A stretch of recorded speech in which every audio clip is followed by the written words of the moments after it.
titulada esta mesa Fortalezas, debilidades y desafíos de la actual rebelión popular chilena.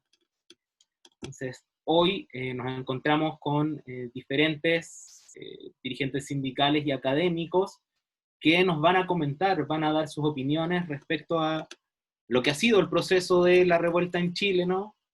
El proceso de la rebelión en Chile, justamente para destacar, ¿no?, la relevancia que tiene problematizar, por una parte, y proyectar, ¿no?, los diferentes escenarios que ha levantado la revuelta y rebelión chilena, ¿sí? Entonces voy a presentar a los expositores y las expositoras para comenzar a escuchar sus presentaciones, ¿sí? Mi nombre es Tomás Torres, soy sociólogo y profesor de la Universidad Católica Silva Enríquez, ¿sí? Hoy en esta mesa nos acompaña Juan Cristóbal Cárdenas. Él es economista y doctor en estudios latinoamericanos. Ha sido profesor en diferentes universidades, entre ellas la Universidad Nacional Autónoma de México, la Universidad de Chile y la Universidad de Valparaíso, que junto con Mónica Iglesias van a hacer una presentación conjunta, ¿no? Mónica es socióloga y doctora en estudios latinoamericanos por la Universidad Nacional Autónoma de México. Es también profesora de la Escuela de Sociología de la Universidad de Valparaíso. También nos acompaña en esta mesa Frank Godichaux, que es doctor en Ciencias Políticas, es catedrático e investigador en estudios latinoamericanos en la Universidad de Toulouse II, en Francia. Además, es autor de diferentes libros sobre Chile y América Latina, que incluyen entre ellos, ¿no?, Chile 1970-1973, 1000 días que estremecieron al mundo, por LOM, el año 2016. Otro, Los gobiernos progresistas latinoamericanos del siglo XXI, ensayos de historia del tiempo presente, desde 1994 al 2018, editado por la UNAM en el 2019. Y finalmente nos acompaña también Luis Mesina, quien es profesor y sindicalista desde los años 80, actual secretario general de la Confederación Bancaria y del Sistema Financiero y vocero nacional de la coordinadora No Más AFP. Así que, sin más que decir, dejo la palabra para Frank, que va a comenzar su exposición de esta mesa. Adelante, Frank. Bueno, buenas tardes a todas y todos. Un gusto estar con ustedes y compartir ese debate con los panelistas. Muchas gracias por la invitación y bueno, voy a poner cronómetro para no pasarme del tiempo, para dejar justamente espacio para el intercambio, el debate con las y los que nos siguen. Obviamente, bueno, deseo algunas palabras de introducción. Yo creo que estamos todas y todos de acuerdo que la idea no es hacer un comentario, ¿no?, sobre la coyuntura, más bien, además un seminario marxista, pretender más bien tener una reflexión crítica para la intervención, ¿no?, dentro de los espacios donde estemos. Yo actualmente estoy en Francia, entonces no puedo pretender tener algún tipo de intervención dentro de la lucha de clase en Chile, pero sí estoy siguiendo de muy cerca lo que está pasando en Chile desde hace muchos años, yendo a Chile donde tengo familia, y para mí es muy importante ya subrayar bueno, toda mi solidaridad y también la urgencia, ¿no?, que sentimos acá desde Francia, desde los movimientos populares franceses, la solidaridad frente a la represión que sigue en Chile. Para nosotros la urgencia está ahí y bueno, todo lo que pasó en estos últimos meses, los niveles de represión, para nosotros es un eje, ¿no?, central de esta solidaridad activa que tenemos desde acá, que intentamos tener por lo menos desde acá. Yo creo que volveremos, ¿no?, sobre estos asuntos. Yo creo que hay un tema central en esa discusión, es la impunidad frente a la represión estatal y la urgencia de crear frentes amplios, unitarios, internacionales, para enfrentar esa impunidad y el nivel de represión que está viviendo el pueblo chileno. Obviamente estoy pensando en el joven que fue arrojado por el puente, pero en Gustavo Gatica, en Fabiola Campillay y muchos otros. que vivieron la represión. Yo creo que el título de la mesa me parece bien, es decir, esa idea de rebelión popular, ¿no? Desde el principio, cuando los medios comenzaron a hablar de estallido, a mí no me encajaba muy bien esa idea de estallido. Yo creo que sí estamos frente a una rebelión popular, una insurrección popular, lo que pasó en octubre, y es eso justamente que hizo que todo el tablero político social chileno fue trastocado por esa potencia, que es mucho más que un estallido, es algo mucho más profundo, yo creo que lo que pasó en octubre. En estos 15 minutos quisiera tocar unos 4 puntos. Primero uno más bien de reflexión internacional geopolítica, porque dentro de los muchos textos que hay, y está muy bien, sobre octubre, he leído bastante poco de resituar, ¿no? el octubre chileno dentro de un escenario que es mucho más global, latinoamericano e internacional. A mí me parece que es sumamente importante hacerlo, incluso en el momento actual, para pensar las perspectivas, ¿no? A dónde estamos situados y cómo proyectarnos más allá del plebiscito incluso. Hay que resituar el octubre y la situación actual dentro de este espacio internacional y latinoamericano. Segundo punto, sobre algunas ideas, ¿no? Del escenario actual, sobre las fisuras y el tamaño de las brechas que se abrieron con el octubre. Tercero, bueno, algo que tal vez ya se ha hablado bastante, incluso en la mesa de ayer, sobre el famoso sujeto, los actores en luchas, pero una pequeña reflexión sobre los repertorios de lucha de clase en ese escenario. Y tercero, obviamente, bueno, aventurarme un poco en las perspectivas, aunque nadie de nosotros tiene bola de cristal, y menos aún en un escenario tan turbulento, ¿no? Tan caótico para bien y para mal.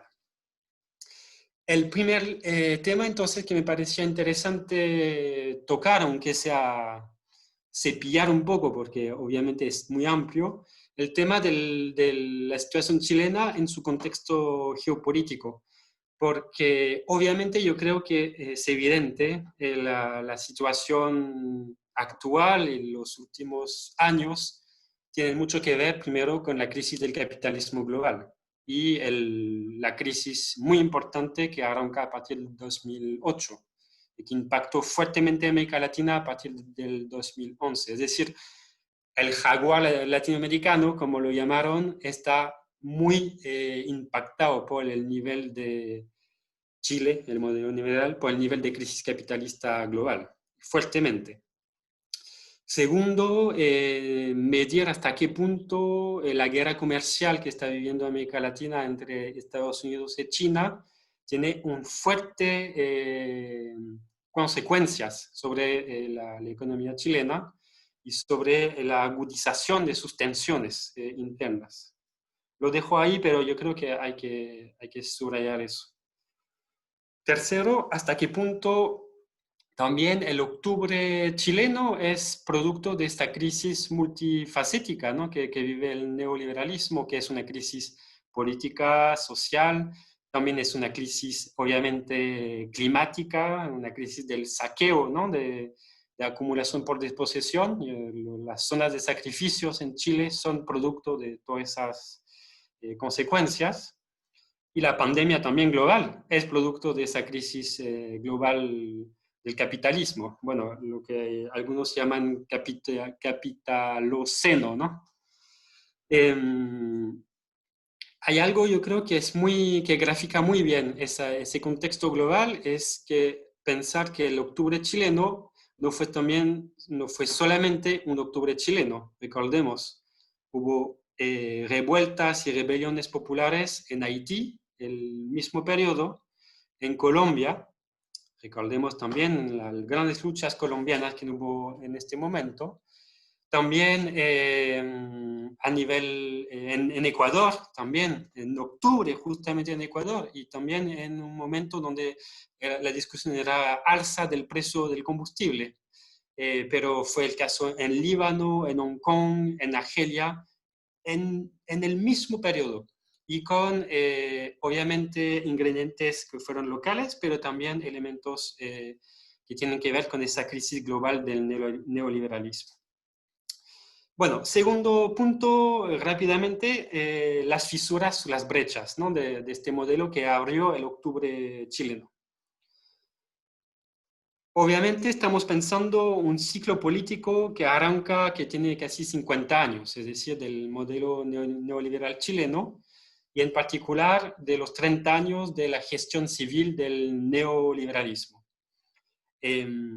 Esta democracia pactada o tutelada, o como la quisiéramos llamar, este neoliberalismo maduro, triunfante, bueno, saben, hay muchas maneras de llamarlo. Yo creo que está en crisis, hay una crisis que es orgánica. En la mesa anterior, Rafael Gassino hablaba también de crisis orgánica. Es decir, el octubre traduce esta profunda crisis orgánica para las clases dominantes chilenas, pero al mismo tiempo yo creo que no hay crisis hegemónica. Y eso me parece importante subrayarlo.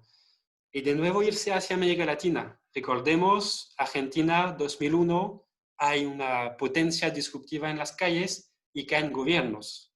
Bolivia, guerra del gas, guerra del agua, caen gobiernos. Ecuador, cayeron 3 gobiernos. En Chile hubo esa potencia plebeya, como lo llaman algunos sociólogos, disruptiva, pero se mantiene el gobierno, se estabiliza e incluso logra armar un acuerdo por la paz y la constitución.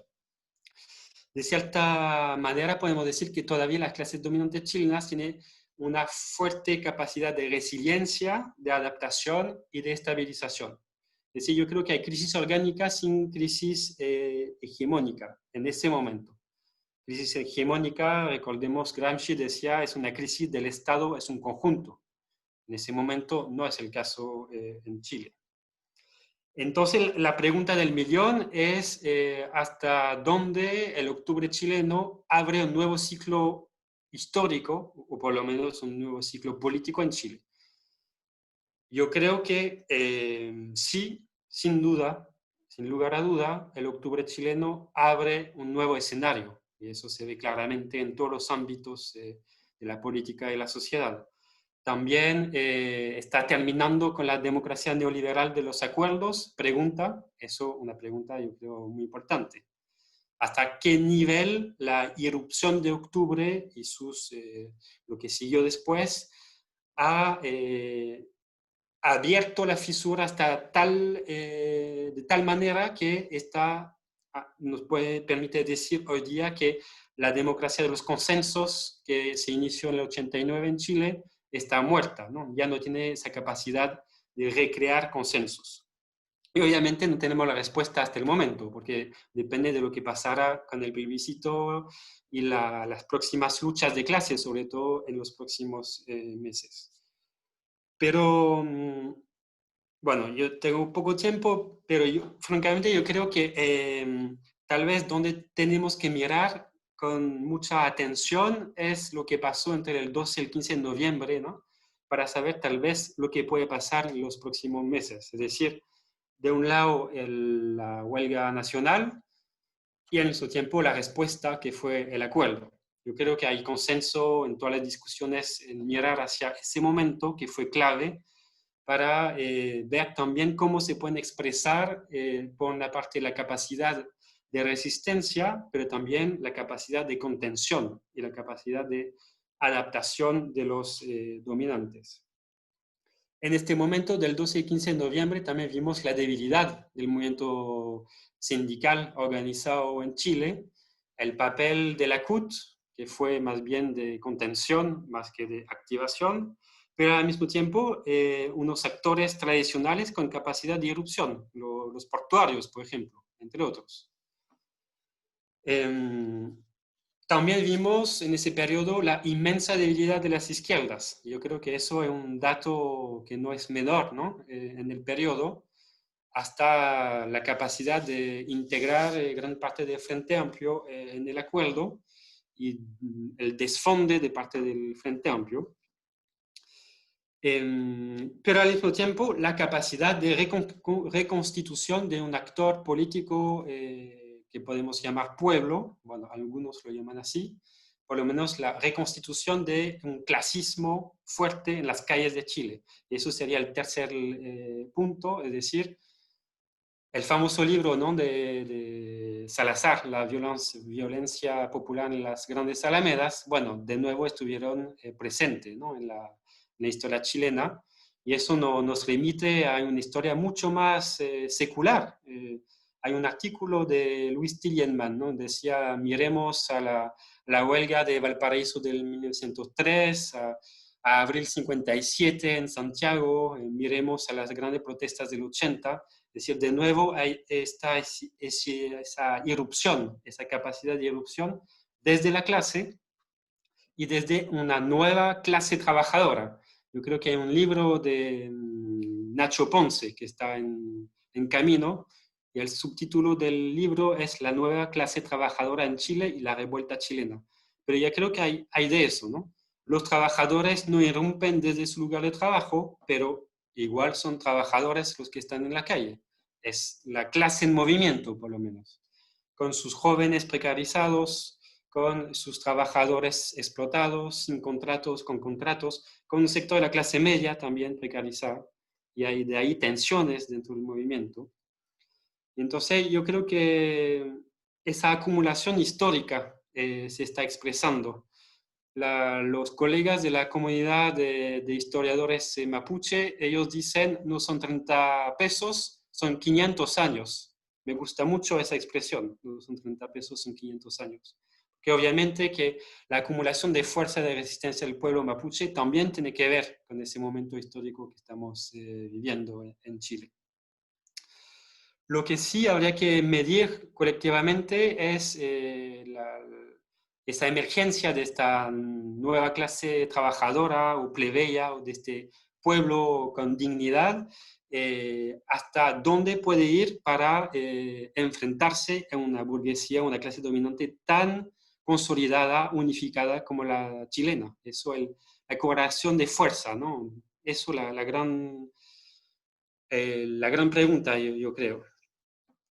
Otro dato interesante, me quedan pocos minutos dentro de este punto sobre nueva clase trabajadora, clasismo, constitución de un pueblo en lucha, es ver que a pesar de todo, a pesar de la gran dificultad del movimiento sindical, el último informe sobre huelgas laborales está mostrando que hay un crecimiento, las huelgas aumentan en Chile, siguen aumentando en Chile, y las huelgas ilegales en particular.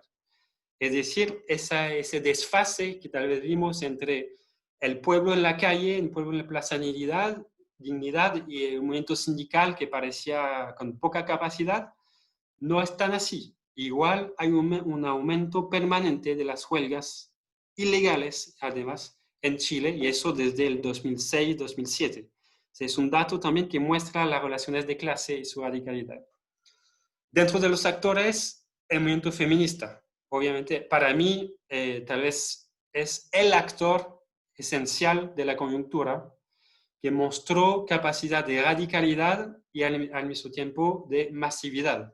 Recordemos 2018, el 8 de marzo de 2019, y también esa politización desde lo feminista, yo creo que es una gran lección para todo el movimiento popular y para la izquierda en particular, esa capacidad de tener perspectivas programáticas, de unificar un espectro muy variado y al mismo tiempo de mantener una radicalidad que es impresionante, o por lo menos para mí es un actor central del movimiento feminista.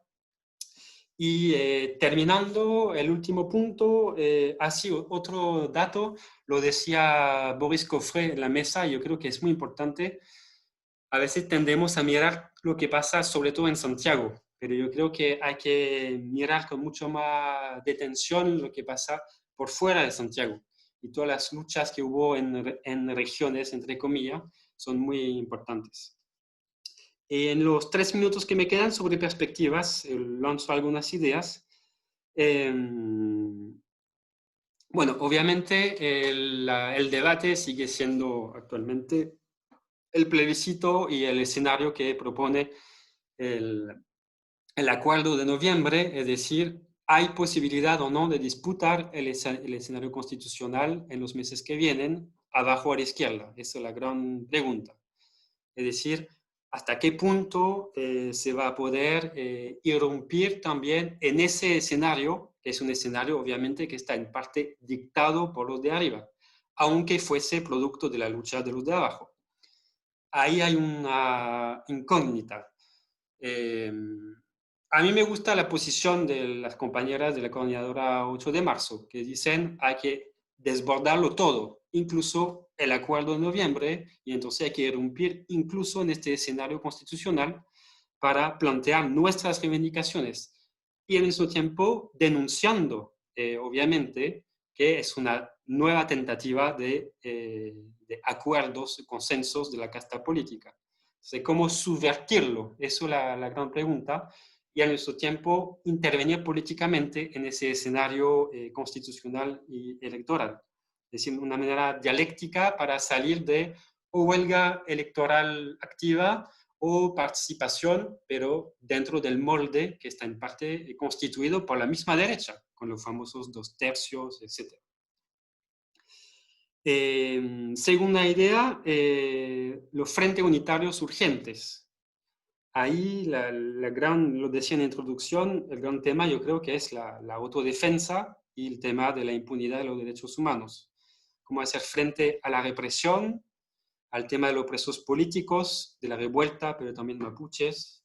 Eh, yo creo que es el gran escenario, el gran tema, ¿no?, para la lucha unitaria por fuera del escenario constitucional. Tercer tema, la pandemia. Todos los compañeros con quien he podido hablar en las últimas semanas dicen que igual la pandemia impactó tan fuerte incluso en las asambleas territoriales, en la capacidad de convocatoria, en la autoorganización popular.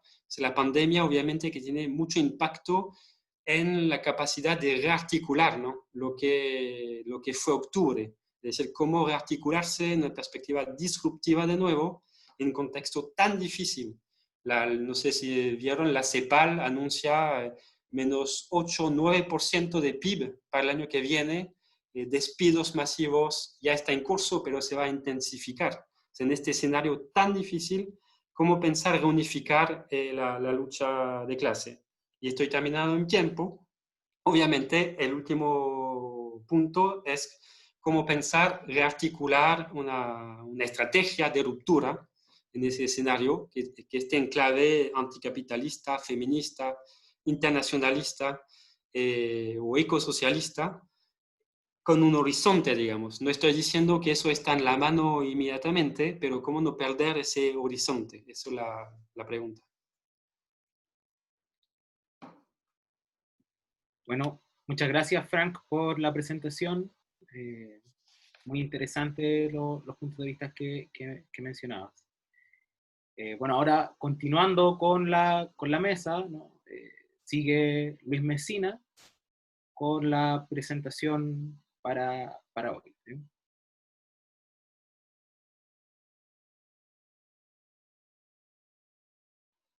¿Tienes el micrófono? Ahí. Sí, hola. Bueno, un abrazo a Frank, hace años que no lo veía, a Tomás, a Mónica, Juan. Bueno, un tema, solamente el titular desafía a tener que pensar sobre lo que se plantea ahí. Yo me ahorro varias de las cosas que pensaba decir Frank. Efectivamente, solamente enfatizar, estamos viviendo una etapa compleja. La crisis mundial del capitalismo se ha expresado de diversas formas a lo largo del planeta. Y es muy, yo diría, importante precisar que cuando se produce esta suerte de la revuelta, el estallido que llaman algunos, la rebelión otros, esto es producto de un largo proceso de acumulación de luchas dispersas que el movimiento social en Chile y el movimiento obrero había desarrollado durante más de una década. Porque suele decirse, y con un dejo de intencionalidad, de que este estallido, como suele llamársele, es consecuencia de una cosa espontánea y que no responde a demandas concretas, sino más bien es un cúmulo de demandas dispersas con una desorientación total. Y yo eso lo cuestiono abiertamente porque no hay que perder de vista que la década que está terminando es una década de muchas movilizaciones en Chile, que partió con las grandes movilizaciones en estos últimos 30 años, que fue la lucha por la hidroeléctrica, contra la hidroeléctrica en la zona sur de nuestro país, y que tuvo expresiones importantísimas y que abrió un debate reflexivo en nuestro país respecto de la importancia del medio ambiente.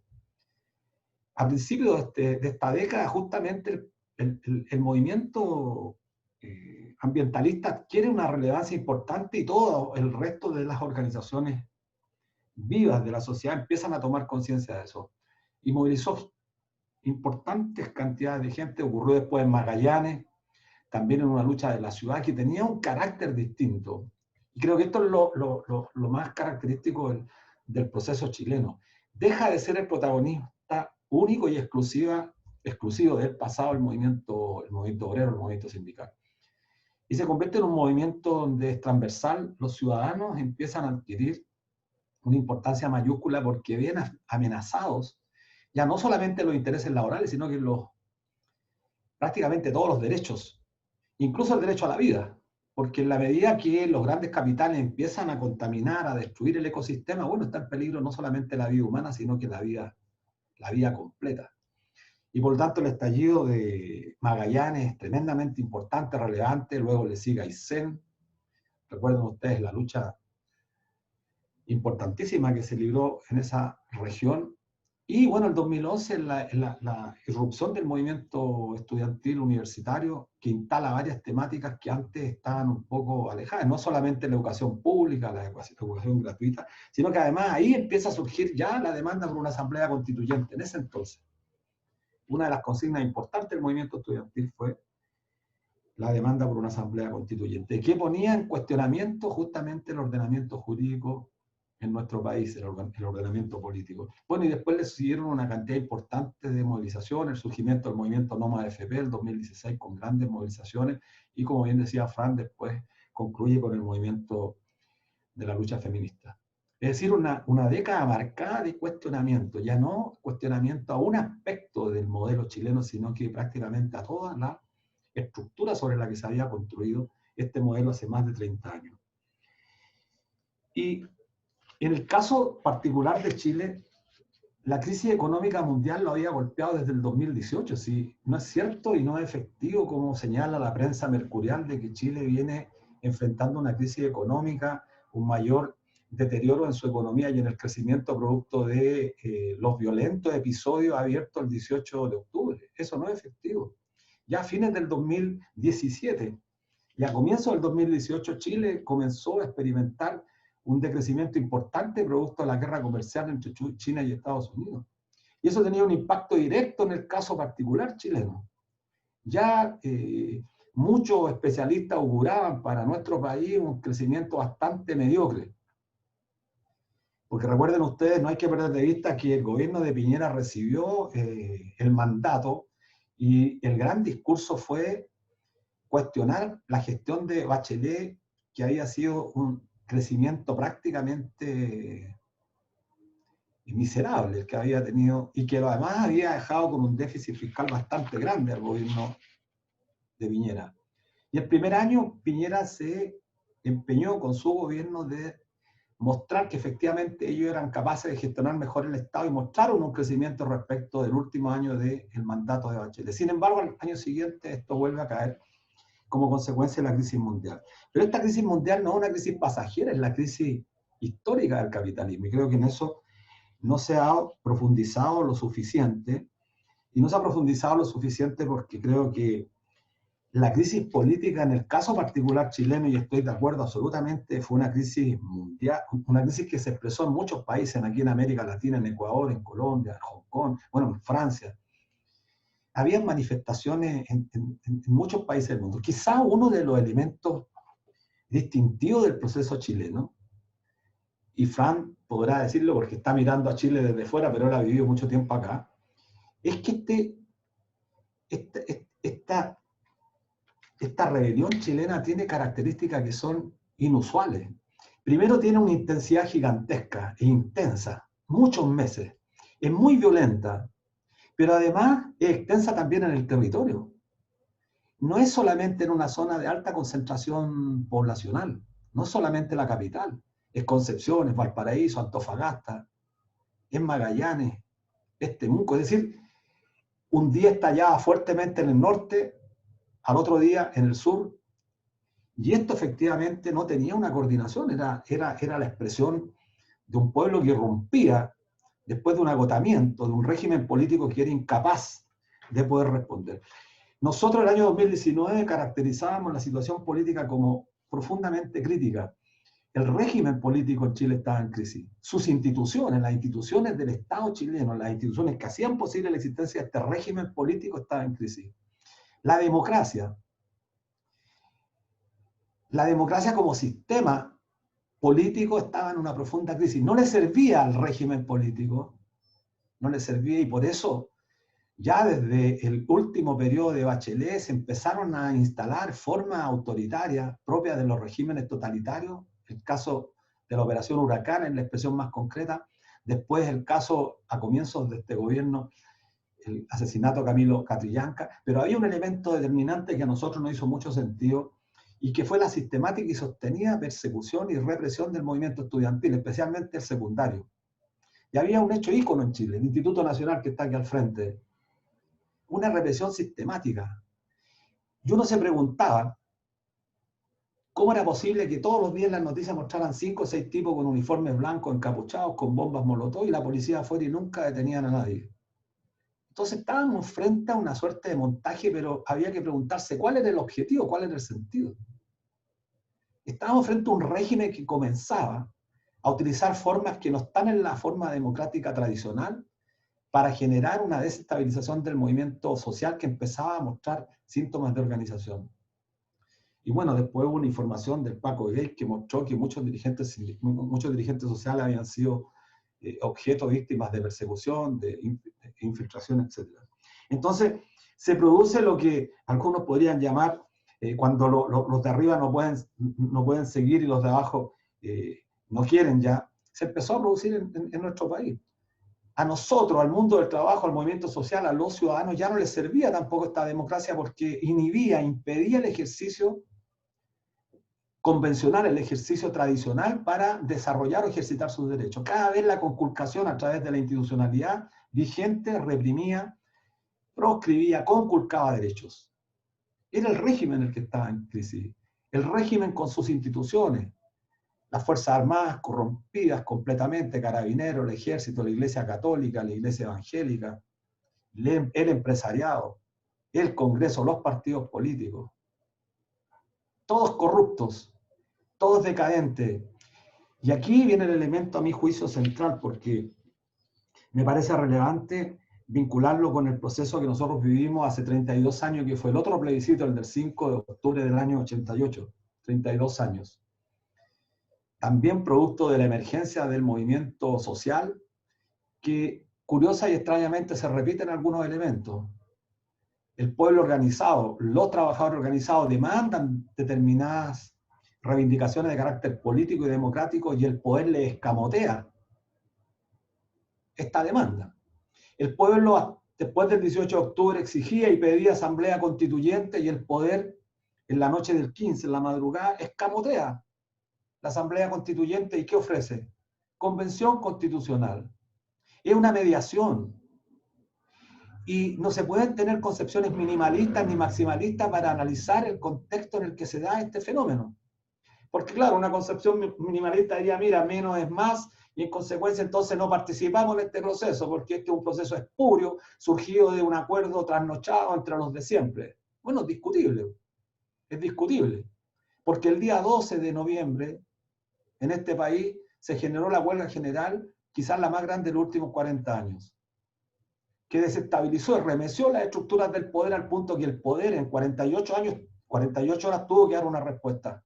¿Cuál fue esa respuesta? No es la respuesta que uno esperaría tradicionalmente. O sea, nosotros pedimos asamblea constituyente y el poder se congracia con nosotros y dice, sí, ahí tienen la asamblea constituyente. No, pues. Si esta es lucha de clases. Y las clases se manifiestan y se expresan a través de las organizaciones de las cuales disponen. Y el sector dominante, la oligarquía, los sectores vinculados a la burguesía, especialmente al sector financiero, tienen sus representantes. Y el Congreso es una representación que no es neutra y que tiene y sufre tensiones. Y esa respuesta es la respuesta que se le da a un pueblo que se moviliza con mucha fuerza y que efectivamente quería asamblea constituyente y tiene convención constitucional. Entonces la forma más simple sería decir, mire, esta convención constitucional no es nuestra, es de ellos, ¿no? Ellos no querían asamblea constituyente, por supuesto, pero tampoco querían convención constitucional.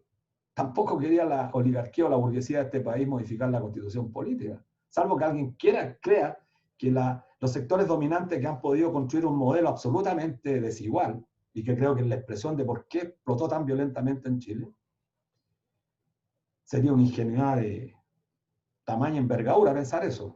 Nunca van a haber congresiones de manera gratuita, nunca van a haber dádivas. Todos son conquistas a lo largo de la historia. Las propuestas que el poder hace muchas veces mediatizadas son conquistas que desgraciadamente a veces no logran concretarse porque los sectores que la demandan no tienen la fuerza o la madurez suficiente para arrancar más medidas. Pero en términos concretos, este proceso generó un problema gravísimo en el país que, a diferencia de América Latina, nosotros tendríamos que preguntarnos, y a partir de la propia intervención que hace Frank, porque uno muestra y mira en los últimos 10 años de América Latina y han caído muchos regímenes, han caído gobiernos. La pregunta es, ¿por qué en Chile no caen los gobiernos, pues? ¿Por qué en Chile los regímenes, a pesar de tener tantas debilidades, tanta deslegitimación con la población, con la ciudadanía, con el pueblo, con los trabajadores, ¿por qué logra, alguien usó el concepto de tener resiliencia, de rearmarse? Porque justamente tiene esa capacidad, pues. La pregunta es si las instituciones no son solamente instituciones abstractas, sino que están conformadas con individuos que responden a determinados intereses. ¿Cuál es la peculiaridad del sistema chileno respecto al argentino, respecto al ecuatoriano, porque en Chile la burguesía, los sectores dominantes en Chile tienen una experiencia gigantesca que no tienen las demás burguesías de la región? Y que durante los 1000 días del gobierno de la Unidad Popular, que en este año integramos los 50 años de la llegada de Allende al poder, experimentó en carne propia lo que era el avance organizado del mundo del trabajo, a través de organizaciones realmente genuinas como eran los cordones industriales, a través de la presión que ejerció el mundo del trabajo organizado para establecer el área social de la economía en Chile, que implicó incluso tener un sistema financiero controlado por parte importante del mundo del trabajo, y donde el crédito, donde la intermediación financiera fundamentalmente fue controlada por determinaciones que emanaban de los sectores populares. Entonces, cuando alguien empieza a tener el control del dinero y en consecuencia empieza a establecer el precio de esa mercancía, del capital entendido como siempre lo hemos entendido como no más que la expresión de la fuerza acumulada de trabajo, pues bien, se enfrenta a un conflicto, pues. Y ese conflicto hizo que el golpe de Estado del 73, si bien es cierto, no fuera tan brutal en términos de pérdida de vida como el argentino, sí fue mucho más brutal en términos de la institucionalidad que generó durante estos 40 y tantos años. Entonces, los sectores dominantes aprendieron, pues. Aprendieron que en los momentos de crisis tienen que cerrar filas, cosa que no hemos aprendido, desgraciadamente, desde este otro lado. Entonces, cuando vieron el peligro, la noche del 12 de octubre, cuando se removió todo el cimiento construido hace 40 años, se apresuraron, porque tenían la experiencia. Un elemento no tenían instituciones legitimadas como la Iglesia para llamar a la paz social. Tuvieron que hacer un esfuerzo sobrehumano y lanzaron este plebiscito y este proceso de convención constitucional, que creo que es parte de un debate un poco más intenso. Entonces la pregunta es, ¿por qué no cae el régimen? Un régimen que estuvo a punto de caer, bueno, usando una metáfora, Oxeril lo salvó la campana, la pandemia, el confinamiento. Esa es una presunción o una apuesta. Quizás no hubiésemos agotado. ¿Cuál es el problema? Y finalmente, por el tiempo, son, yo diría, elementos importantes que pueden ayudar a comprender por qué el régimen logra mantenerse. Y yo aquí, aprovechando el tiempo, voy a tratar de dar alguna idea con el objeto de ajustarme al tiempo. Es la bancarrota de la izquierda mundial, es la bancarrota de los partidos de la izquierda mundial y de la izquierda nacional. Es la bancarrota de la izquierda y de los partidos porque han renunciado a sus postulados, porque han renunciado y han renegado de los postulados del combate al capitalismo. En este momento estamos usando la palabra capitalismo. En ningún foro, ningún sujeto de izquierda que tiene la posibilidad de un medio de comunicación se atrevería a pronunciar la palabra capitalismo. Ninguno. Es una blasfemia, es una herejía en el debate chileno. En consecuencia, esta izquierda es una izquierda que se remozó y lo que busca es justamente hacer ajustes, ya ni siquiera reformistas, a este modelo de forma tal que el modelo no caiga. Y entonces el gran problema, la crisis de la humanidad es la crisis, desgraciadamente que se confirma año tras año, década tras década, es la crisis de la conducción, es la crisis de una dirección. Porque cuando el 12 de noviembre convocamos a la gran huelga, hicimos posible la huelga general, el movimiento social, el movimiento sindical no tuvo la madurez suficiente para avanzar sobre los postulados que levantaban. Entonces en 48 horas ese espacio que quedó huérfano de dirección, bueno, fue copado por los sectores vinculados al poder. Y lo que como perspectiva podría yo plantear, respondiendo a la pregunta que nos invita a discutir, es que hoy día estamos enfrentados a un desafío gigantesco a menos de 16 días, a un plebiscito, que por supuesto creo que es menester que participemos, que ojalá logremos una aplastante victoria y abramos el segundo tiempo de este proceso, que es consecuencia de la lucha, no es una dádiva del poder. El poder lo escamoteó y ofreció algo raro. Pero la consecuencia de que estemos a las puertas de escribir una constitución, inclusive con esta operación de los 2/3 que plantearon, es una disputa. Y ningún proceso político-social es lineal. Ningún proceso político-social es evolutivo. Los procesos políticos, y eso nos enseña toda la historia, son procesos a saltos. Y esos saltos pueden ser para atrás o para adelante. Nada está garantizado. Todo está en disputa. ¿De qué depende? Bueno, depende de resolver la gran pregunta histórica que el movimiento obrero, el movimiento social a lo largo de nuestra historia, y particularmente en los últimos 40 años, ha tenido como pregunta fundamental. ¿Cómo dotamos de mayor organización? ¿Cómo rompemos el sectarismo y la división del movimiento social, del movimiento obrero, del movimiento sindical, para enfrentar los grandes desafíos que tenemos frente a nuestras narices? Y que en el caso chileno, al parecer, la voluntad y la solidaridad que se expresa en las ollas comunes, en la organización territorial, es el mejor caudal, la mejor fortaleza que tenemos para seguir adelante.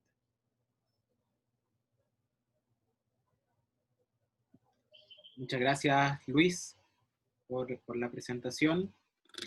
Y bueno, ahora continuamos con Mónica y Juan Cristóbal para su ponencia. Muy bien, muchas gracias, Tomás. Hola a todos y un saludo también a quienes nos están viendo y escuchando. Bueno, con Juan Cristóbal hemos escrito una presentación a 4 manos para tratar de presentar de manera lo más ordenada posible las ideas que queríamos compartir en esta mesa. Entonces vamos a leerla, voy a partir yo y después va a seguir Juan Cristóbal. Vamos a destacar algunos aspectos importantes en relación con las discusiones que los organizadores sugirieron para esta mesa. La primera discusión se refiere a la naturaleza social de la rebelión, que busca responder a la pregunta sobre la existencia o no de nuevos sujetos históricos. La segunda discusión apunta al reconocimiento de los escenarios y formas de articulación y acumulación de fuerzas. Y la tercera alude a los horizontes y perspectivas estratégico-programáticas de la rebelión en curso. Vamos a reiterar, a coincidir con algunos puntos que han señalado ya Frank y Luis, y en otros vamos a disentir. Entonces, en relación con el primer punto sobre la naturaleza social de la rebelión popular, bueno, es difícil hablar de novedad en términos históricos. La chispa que encendió la revuelta fue el llamado de las y los estudiantes secundarios a evadir el pago del metro.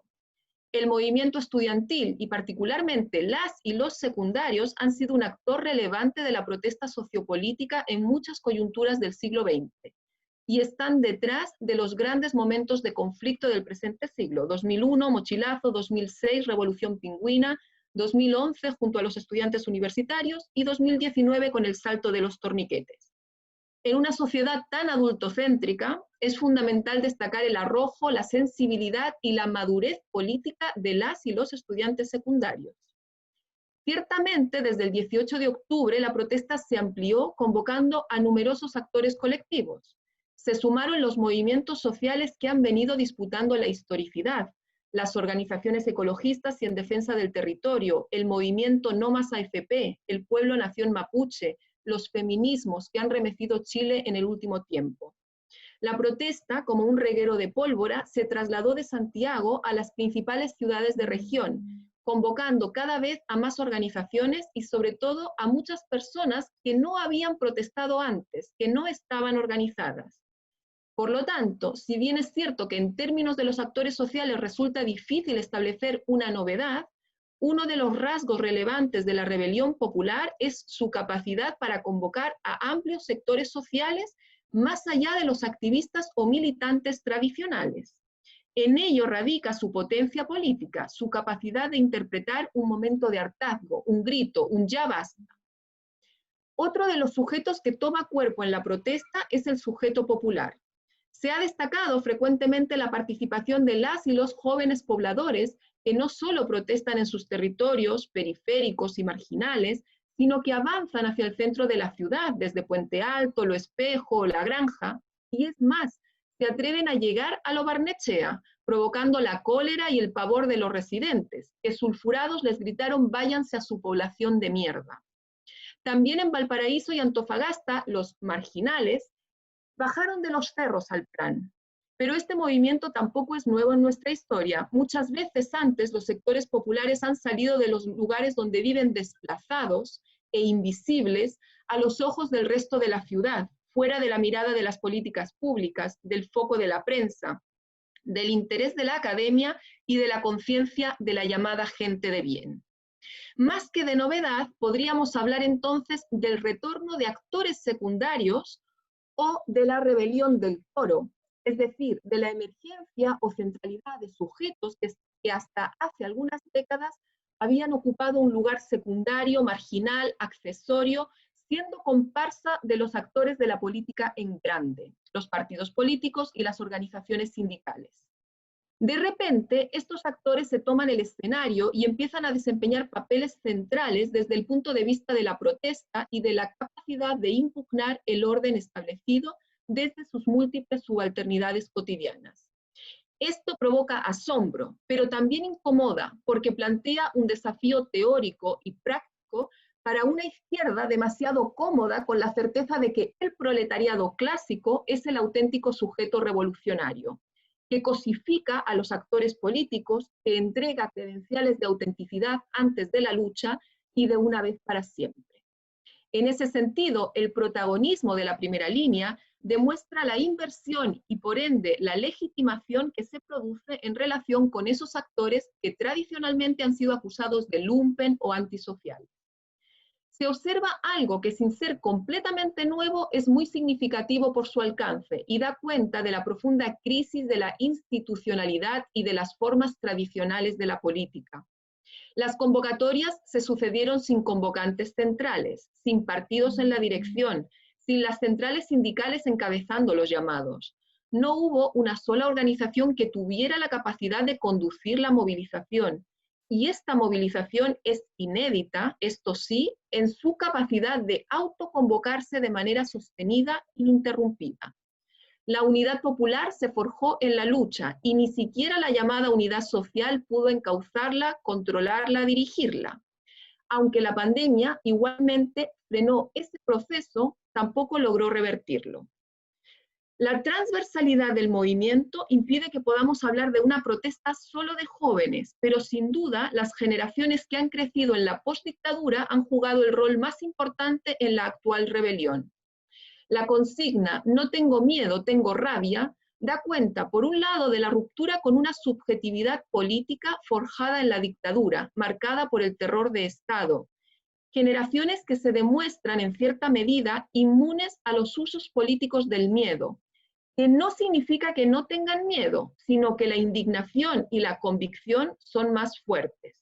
Y por otro lado, la consigna da cuenta de la emergencia de la rabia, expresada principalmente contra un modelo que no es ya solo el de la dictadura, sino sobre todo el de la postdictadura, el de la concertación o la nueva mayoría abrazando el modelo de libre mercado, el de la alegría ya viene, el de aquellos para quienes la política es una cosa de expertos. La rebelión popular es una reacción contra el mercado y el Estado a la vez, y contra una clase política que se quedó desnuda, que no fue capaz de encubrir por más tiempo su connivencia con los intereses del capital. En términos gramscianos podríamos decir que la clase gobernante ya no fue más dirigente, fue solo dominante, se cayó la capa de legitimidad que recubría su proyecto de sociedad. Ciertamente, el bloque en el poder arrastra una crisis de legitimidad desde hace varios lustros, pero desde octubre del año pasado la impugnación adquirió un nivel de transversalidad, masividad, persistencia y radicalidad que hacía pensar en un estado de rebelión, en una situación insurreccional. Ese estado fue morigerado por el acuerdo del 15 de noviembre, que abordaremos más adelante. Entonces, en síntesis de este primer punto, los actores secundarios hoy adquieren un protagonismo extraordinario y quienes hasta antes del conflicto eran apuntados como violentistas han conseguido un reconocimiento en las luchas del presente. Y dos, ninguno de los actores en lucha por sí mismo consigue encabezar o conducir la protesta, pues el actual conflicto tiene como trasfondo, junto con la superexplotación del trabajo y la precariedad de la vida, la crisis de la democracia representativa y una desconfianza hacia los liderazgos tradicionales. Pasamos a la segunda cuestión, que se refiere a los escenarios y formas de articulación y acumulación de fuerzas. La rabia alimentó muchas formas de lucha. Se hizo estruendo, revuelta, desobediencia civil, barricada, fuego, marcha, caceroleo, graffiti, performance, arte popular callejero, el que baila pasa, cicletada, funa, olla común, murga, canción de protesta por el derecho de vivir en paz con justicia y dignidad. Y los quiltros y las quiltras insurrectas pintarrajearon muros, derribaron estatuas, y ante la violencia policial y el terrorismo de Estado se constituyeron en resistencia, en autodefensa popular, en primeras líneas, en capuchas, escuderos, tirapiedras, honderos, rociadores, matalacris, picapiedras, laceristas, rescatistas, brigadistas de salud, fotógrafos y reporteros independientes, radios de la dignidad. Lo que hizo posible la ocupación de la Plaza de la Dignidad fue, junto con la masividad de las convocatorias, la organización y coordinación de distintos trabajos para resistir la represión y hacer retroceder a la Yuta. Una suerte de división del trabajo de la protesta forjada a partir de aprendizajes históricos y de enseñanzas nuevas, nacidas al calor de la revuelta. La Plaza de la Dignidad, las plazas, han sido uno de los principales escenarios de la lucha actual. Además, queremos destacar dos instancias de articulación que, sin ser nuevas como formas en sí mismas, sí constituyen una novedad en el contexto actual por su proliferación y permanencia: los cabildos y las asambleas territoriales. Se organizaron miles de cabildos abiertos en los distintos territorios. Los participantes, con distintos niveles de conciencia y práctica política, iniciaron un proceso de conversación ininterrumpido durante varios meses. Plantearon los problemas, formularon propuestas. La sociedad se politizó aún más al calor de la rebelión en esos espacios de deliberación colectiva autogestionados. La política dejó de ser asunto exclusivamente de expertos y notables y se convirtió en tema de conversación cotidiano, en bien común, en espacio compartido. Ahí se ha ido elaborando el pliego del pueblo: salud, educación, pensiones, vivienda, trabajo y remuneraciones dignas, derechos humanos, justicia, equidad de género, etc. Emergió con fuerza la exigencia de una asamblea constituyente. En segundo lugar, las asambleas territoriales y populares. Estas ya habían emergido con fuerza, recordemos Punta Arenas, Calama, Quintero, Puchuncaví, entre otras. Pero ahora se masificaron, y es quizás el aspecto organizativo más importante. La asamblea es la forma organizativa legitimada por el abajo social. Los movimientos sociales con más empuje en los últimos años se organizan en forma asamblearia, porque a pesar de los límites y las inercias de las tradiciones políticas, esta forma tiende a la horizontalidad, a la circulación de la palabra, a la rendición de cuentas, a un ejercicio de la política que se aleja de la concentración del poder, de los personalismos. Asamblea es una palabra cargada de sentido, remite a una práctica política que cristaliza la soberanía popular. Las asambleas tienen la capacidad de afrontar los problemas más acuciantes, de ahí su valía práctica. Generalmente se organizan en comisiones y trabajan sobre necesidades reales de la comunidad de forma autónoma, con apoyo mutuo. Solo el pueblo ayuda al pueblo. Las asambleas implican la territorialización del movimiento, porque este toma forma en el territorio. El territorio permite condensar, materializar, arraigar el movimiento. Las asambleas son formas de autoorganización colectiva para resistir, y resistir no es solo oponerse, sino también crear. Con anclaje local, regional, se ensayan relaciones comunitarias por fuera del mercado y del Estado. El arraigo comunitario constituye un obstáculo fundamental a la lógica de la valorización del valor. El análisis histórico de Marx sobre la llamada acumulación originaria y sobre el carácter recurrente de esa acumulación nos muestra cómo el capital requiere renovar incesantemente los embates a las formas comunitarias, descomunalizar la sociedad, destruir las solidaridades. Así han proliferado ollas comunes, comprando juntos, redes comunitarias de producción, etc. Formas organizativas que no son nuevas. En los 80 también se configuró un entramado asociativo popular para hacer frente al hambre y a los problemas más urgentes en las poblaciones. Estas organizaciones, que tendieron a verse como algo transitorio en el contexto de dictadura, adquieren ahora un carácter más prefigurativo, como ejercicio presente, en pequeño, del tipo de sociedad que queremos construir. Por eso es imprescindible elaborar una retórica que ponga en valor esos espacios en su capacidad para forjar otro tipo de relaciones sociales, para hacer pedagogía, para impulsar un cambio cultural y político, procesual, relacional, molecular, que antecede y subyace a los grandes cambios. Una retórica que sea capaz de reconocer su propio potencial político. Entonces, territorialización, recomposición de relaciones comunitarias, deliberación, apoyo mutuo, apañe, son dimensiones de estas formas organizativas, de este estado asambleario permanente, que además, como novedad relevante en un país tan centralizado como Chile, tienen una presencia a lo largo y ancho del país. Y ahora vamos a pasar al tercer punto. El tercer punto se refiere a los horizontes y perspectivas estratégico-programáticas de la rebelión. Es preciso advertir que la rebelión popular es una impugnación al llamado consenso neoliberal, que constituye otro de los acuerdos de las élites de izquierda y de derecha. Pero el neoliberalismo es un modo de ser del sistema capitalista, de un sistema que hace del egoísmo y del derecho a la propiedad privada y al lucro sus banderas. No era depresión, era capitalismo, se escribió en los muros, y es más, en los otroras accesos a bancos y tiendas comerciales hoy tapiados con gruesas planchas metálicas, se grafiteó "Me gustas cuando te blindas porque estás como ausente". La revuelta popular consolidó demandas ya ampliamente respaldadas, pero también amplió los horizontes de transformación en clave anticapitalista, antineoliberal, feminista y descolonial.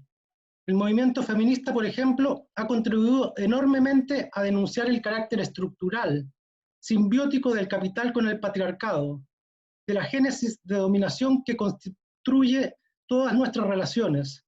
La performance de las tesis proyectó la denuncia profunda de los feminismos, permitiendo un grito colectivo, un gesto restaurador, develando la profunda misoginia de la sociedad chilena y la naturaleza patriarcal del Estado. El Estado opresor es un macho violador. Por otra parte, el pueblo nación mapuche interpela las lógicas coloniales que tras el dominio español dieron forma a la república moderna y que se han perpetuado hasta el presente, y postulan y emprenden la recuperación del territorio y la autodeterminación. Desde ahí se posicionan contenidos que abren un horizonte más prometedor. Se instala también el tema del cambio constitucional, y aquí quisiéramos referirnos al Acuerdo por la Paz Social y la nueva Constitución, y el plebiscito. El acuerdo fue un acto de salvataje a Piñera, a la institucionalidad vigente, a la clase política en su conjunto. Permitió que hasta cierto punto el Estado retomara el control sobre la sociedad. La mayoría de los partidos políticos le dieron un respirador artificial a Piñera en un momento en el que lo que se exigía en las calles era su dimisión y la del gobierno en su conjunto. Sin mediar acción destituyente, la clase política tomó la avanzada y asumió la premisa del cambio de la constitución de Pinochet, o mejor, de la constitución de Pinochet-Lagos, siendo ahora la concertación 2.0 una de las más entusiastas en la opción del apruebo. El acuerdo se firmó sin exigir una comisión de verdad y justicia que condenara a los responsables de las graves violaciones a los derechos humanos cometidas por carabineros y las Fuerzas Armadas, y avaló la impunidad del gobierno asesino. Y mientras tanto, la clase política siguió aprobando leyes aún más represivas para criminalizar la protesta, y el gobierno siguió invirtiendo en tecnologías de control social y siguió y sigue reprimiendo brutalmente. El mal llamado Acuerdo por la Paz y la nueva Constitución fue un mal acuerdo, hecho entre gallos y medianoche, de espaldas a la ciudadanía, sin participación otra vez de aquellas y aquellos que estaban protestando, que remite a otros acuerdos de nuestra historia reciente fraguados entre las élites y que refleja una concepción de la política que entiende la toma de decisiones centrada en el representante, precisamente cuando los representantes están deslegitimados, cuando lo que el pueblo exige es más participación, porque lo que está en crisis, lo que está siendo impugnado es la democracia representativa. El plebiscito puede leerse como una concesión arrancada a las élites por la lucha popular, y en cierta manera es así. Pero el acuerdo es especialmente una operación de los sectores conservadores del país y de la clase política para desactivar la protesta social y encauzarla por la vía institucional. Así proponen un itinerario y un procedimiento de reforma constitucional que confiere amplios poderes de diseño, de control y un procedimiento de reforma constitucional, de control y supervisión a los poderes constituidos, a la actual Cámara de Diputados y a los partidos políticos. El acuerdo nace con amarres claros que hacen inviable que la Constitución que emane de cualquiera de las convenciones consiga interpretar el anhelo de los sectores populares movilizados. Y el acuerdo tuvo la capacidad de remarcar la protesta, nos obligó a discutir en los términos que le acomodan al poder constituido: plebiscito, elecciones, quórum, listas representantes, mesa técnica, servicio electoral, partidos políticos. Es la gramática del poder como dominación, y ese no es un triunfo menor de la élite. La coyuntura es endiablada para las organizaciones y movimientos que se proponen un horizonte emancipador. Pese a que muchas organizaciones sociales y sindicales rechazaron inicialmente el acuerdo partidista, con el correr de los días en la práctica aceptaron dicho acuerdo. Y aquí estamos ahora, a unos días del plebiscito, y con gran realismo político hay quienes intentan hacer de la trampa una oportunidad. Nos llaman a tener un pie en las instituciones y otro en la calle, a desbordar ese proceso. El problema evidente es que se cambie la Constitución sin que cambien las relaciones de poder que permiten transformar el modelo económico y social.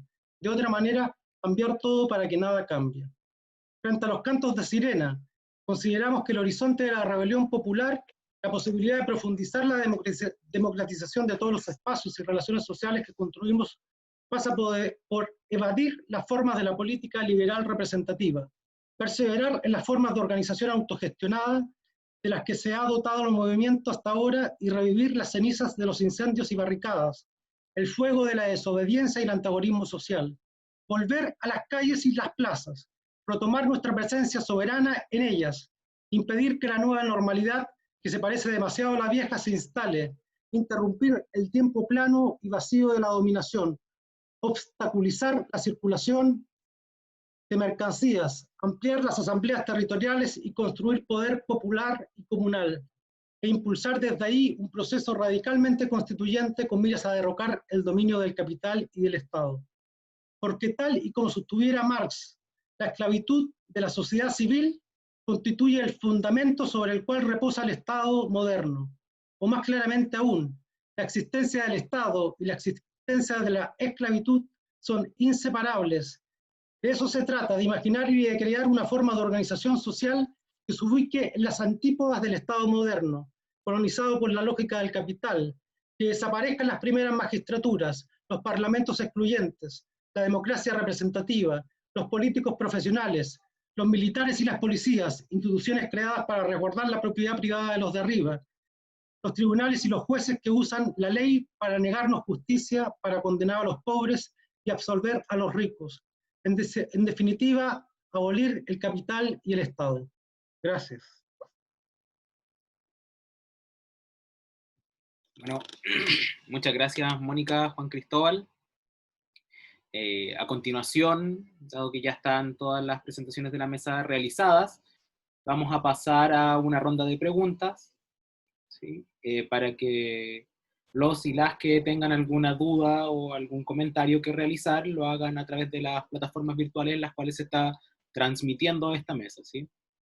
Y tenemos algunas preguntas que voy a compartir con ustedes, ¿no? Cada uno va a tener aproximadamente entre 3 minutos, ¿no? Para contestar lo central, ¿no? de las interrogantes. La primera pregunta dice: uno de los dilemas de los movimientos sociales es la tensión, integración a la institucionalidad y el desborde. Con un proceso constituyente activo y la discusión de ayer, ¿qué estrategias o alternativas le quedan a la academia para contribuir? ¿Sí? ¿Alguno le gustaría comenzar con la respuesta a esa pregunta?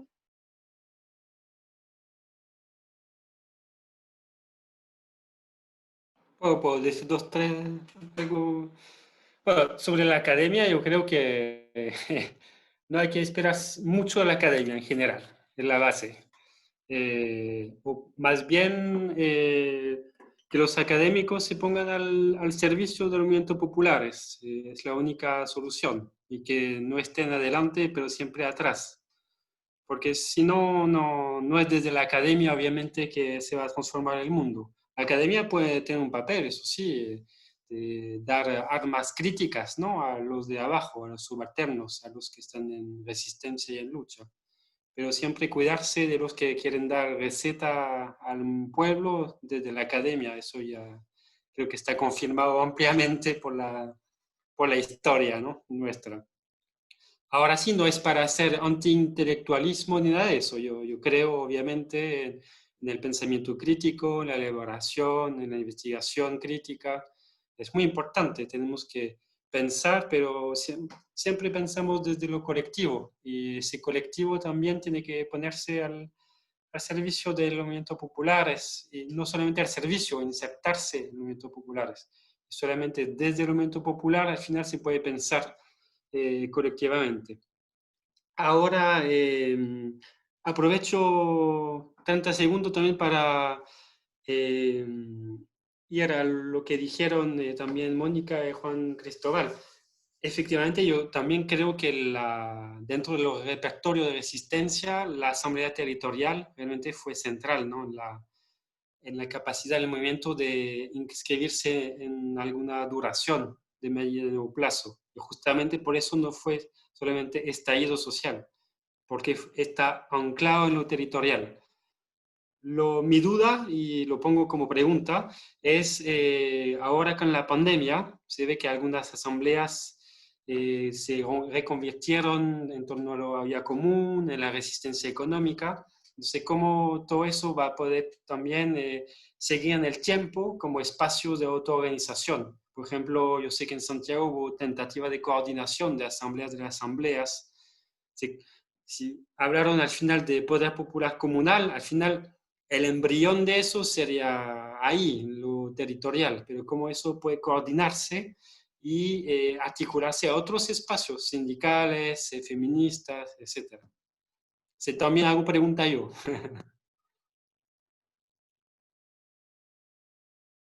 Sí.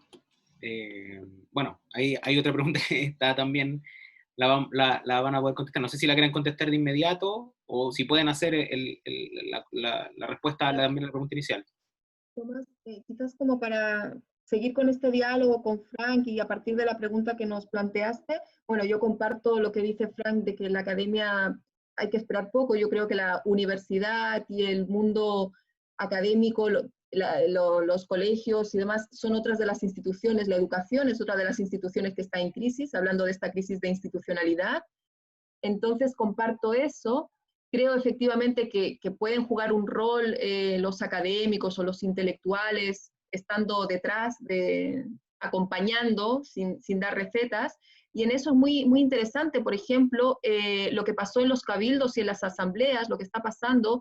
Yo identifico un interés súper grande por autoformarse, por autoeducarse, por aprender de los temas que son relevantes para la gente que está discutiendo. Entonces, por ejemplo, en torno a la Asamblea Constituyente, bueno, la cantidad de invitaciones, de encuentros, de solicitudes que se le ha hecho a abogados, a especialistas en el tema constitucional para que vayan y expliquen qué es una constitución, cómo funciona la constitución en Chile, la actual, que los cambios, etcétera, pero también sobre otras temáticas, sobre la crisis ecológica, sobre la economía. Hubo una cantidad de invitaciones tremendas, pero nacidas desde las propias asambleas y desde los cabildos, que son quienes piden y solicitan que alguien vaya y converse sobre un tema y en conjunto generar ahí un aprendizaje. Entonces, eso es muy interesante, pero en una perspectiva distinta de la autoeducación popular, creo yo, que no es propiamente la de la academia. Y no, claro, o sea, yo creo, no nos hemos referido a la pandemia mucho porque el tiempo era escaso. Yo creo que la pandemia efectivamente le acomodó mucho a la clase dominante, al gobierno, continuaron con las medidas represivas que ya se habían instalado durante octubre, ¿verdad? Con los estados de sitio, con los estados de excepción, perpetuaron eso, perpetuaron la presencia de los militares en la calle, y siguieron, mientras tanto, adquiriendo tecnología represiva de última generación, perfeccionando esa capacidad de control social, por un lado. Entonces, como esa continuidad con la militarización, con la represión muy fuerte en contexto de pandemia. Y por otro lado, claro, evidentemente se dificulta para las asambleas, los cabildos, las organizaciones que se estaban reuniendo. Aún así, yo creo que, bueno, muchas de ellas, la gran mayoría, han logrado sortear, haciendo uso de las tecnologías, se han mantenido la comunicación a través de estas herramientas, se han reconfigurado o se han dirigido a actividades, como tú decías, efectivamente vinculadas con el contexto sanitario, económico, la crisis económica, social, las ollas comunes, todas esas experiencias organizativas, pero sí, continúan. O sea, por ejemplo, este fin de semana hay un encuentro de asambleas territoriales en Valparaíso también, el tercer encuentro de asambleas territoriales autoconvocadas. Entonces, hay una continuidad ahí. Por eso yo en algún momento decía, ha afectado, ha exigido a las asambleas un esfuerzo, pero no se ha detenido eso. Muchas gracias, Mónica. Bueno, Luis. Sí, bueno, yo tengo muchas divergencias con lo que han planteado los compañeros, porque uno tiene que, bueno, primero decir una cosa que dijo Frank que me parece relevante: la academia ha sido el problema. En el caso nuestro en Chile, la academia ha sido el problema, ¿ya? soy profesor y por lo tanto, de alguna forma, puedo decir, la academia es un problema. Porque en este país, particularmente la academia ha pretendido desde la estratosfera tratar de dar directrices a partir de la teoría. Y lo que el pensamiento crítico lo que busca justamente es que la construcción de armas críticas en el campo de la teoría surjan justamente este nuevo proceso epistemológico que se construye en la interacción cotidiana. ¿Con quién? Con el movimiento social. Y el movimiento social es una generalidad, pero fundamentalmente con el sujeto histórico de la transformación. Aquí una pregunta la decía. ¿Cuál es el elemento distintivo del proceso de este año? ¿Cuál fue el elemento que removió con más fuerza? Y por eso digo que tengo una distinción, porque no es solamente poesía retórica el análisis de la lucha política. El estallido más fuerte, el proceso más fuerte fue justamente el 12 de noviembre.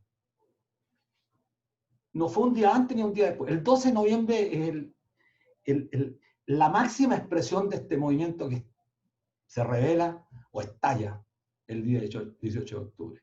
Y claro, el contrapoder reacciona. El poder no permanece inmóvil. Hay Fuerzas Armadas. En ninguna de las intervenciones, he participado mucho en el último tiempo, no hay ningún análisis del carácter de las Fuerzas Armadas chilenas. No escuché a Mónica ni a Juan referirse a este contrapoder que opera en la superficie, en la visibilidad, en la invisibilidad. El contrapoder es un elemento a tener en cuenta. Forma parte de las instituciones del régimen político. Y en el caso particular chileno, es tan importante, tan peculiar, que las Fuerzas Armadas en Chile prácticamente no tienen poder, no tienen subordinación del poder político, al punto que ha sido reconocido.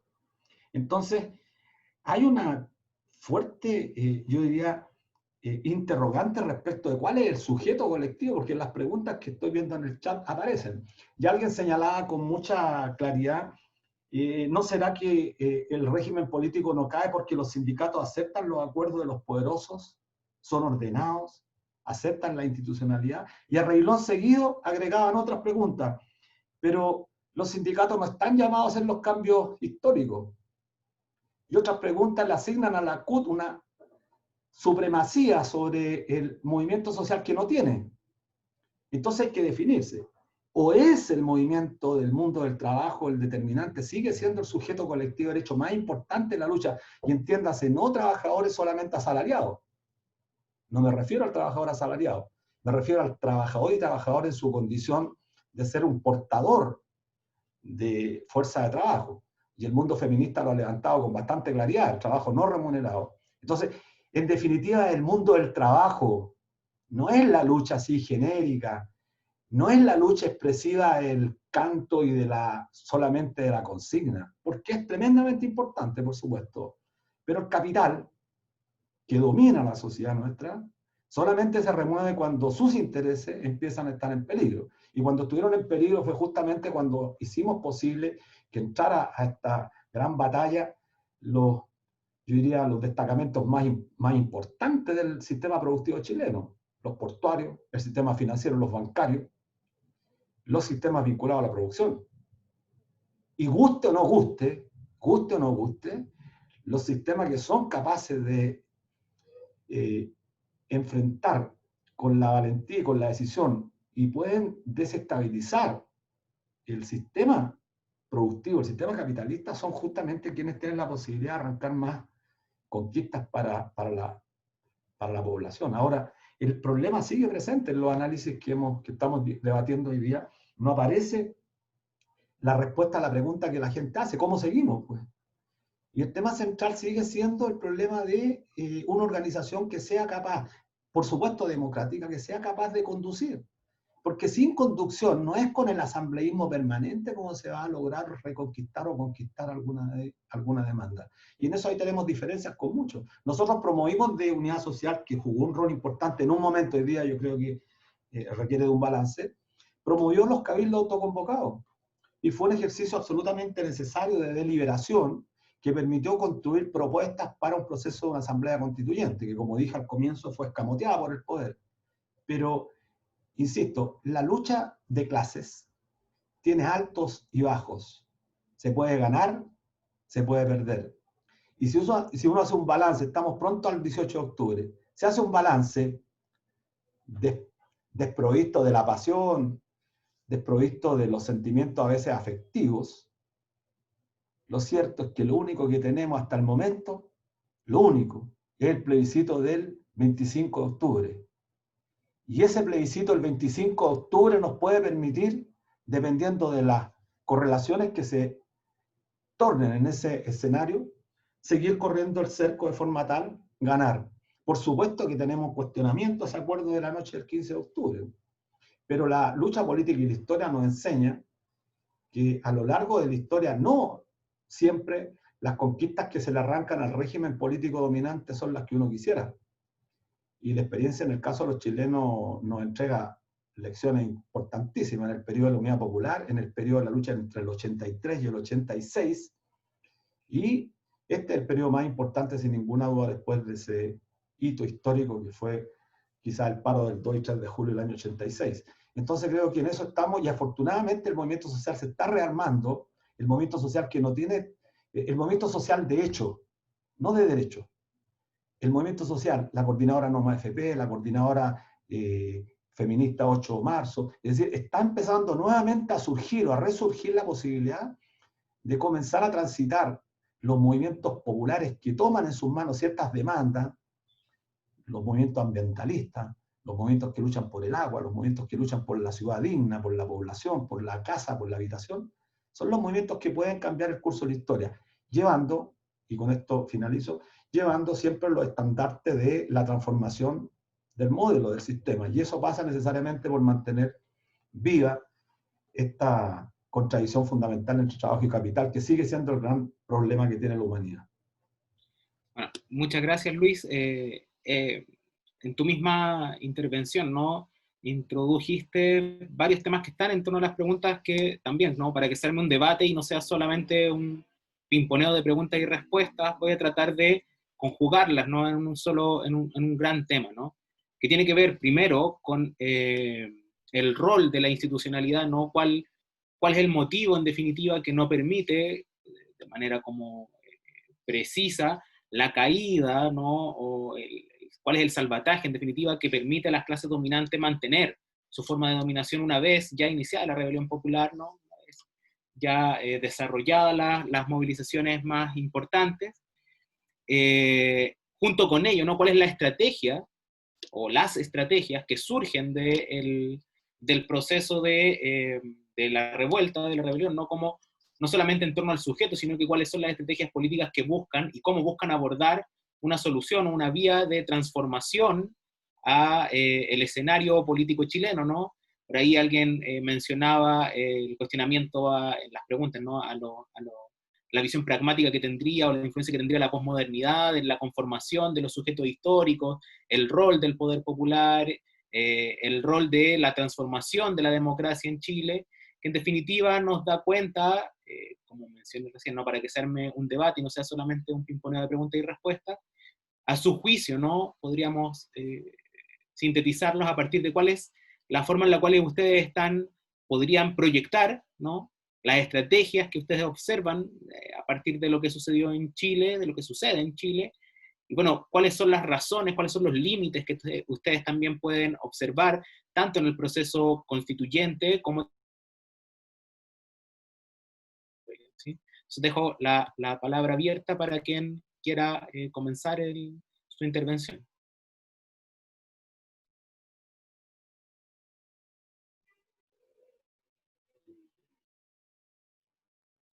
Creo que puede hablar Juan Cristóbal, que no habló en la última hora.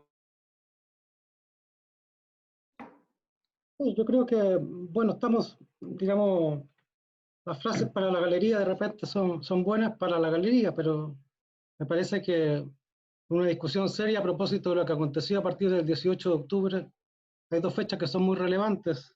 El mismo 18 de octubre, 18 y 19 de octubre en particular, la marcha más grande de la historia, o la que así se bautizó como la del 25 de octubre, y la siguiente marcha más masiva que sacó el movimiento social en Chile, que fue la del 8 de marzo, digamos. Esta es la trayectoria de movilización masivas que se ha generado en los últimos meses en Chile, digamos. Me parece que cuando se trata de ningunear al movimiento social y lo que ocurrió del 18 de octubre sobre la base de decir que lo único que tenemos hoy día es el plebiscito del 25 de octubre, me parece que estamos en presencia de dos posiciones diametralmente opuestas de por lo que entendemos la política.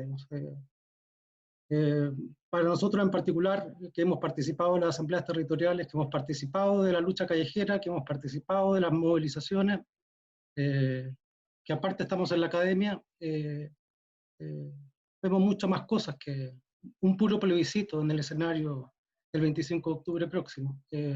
Vamos a ver qué va a pasar ese día, el día 25 de octubre. Vamos a ver, pero al parecer hay mucho temor en un cierto segmento de la clase política dirigencial de este país que me parece que en realidad la apuesta es por canalizar la protesta social por las vías tradicionales de la institucionalidad para tener un control y una conducción sobre este movimiento que lo que hizo el 18 de octubre es enrostrarle a la clase política de este país, a la clase dirigencial, que el pueblo no está dispuesto más a dejarse conducir a los mismos mataderos de siempre.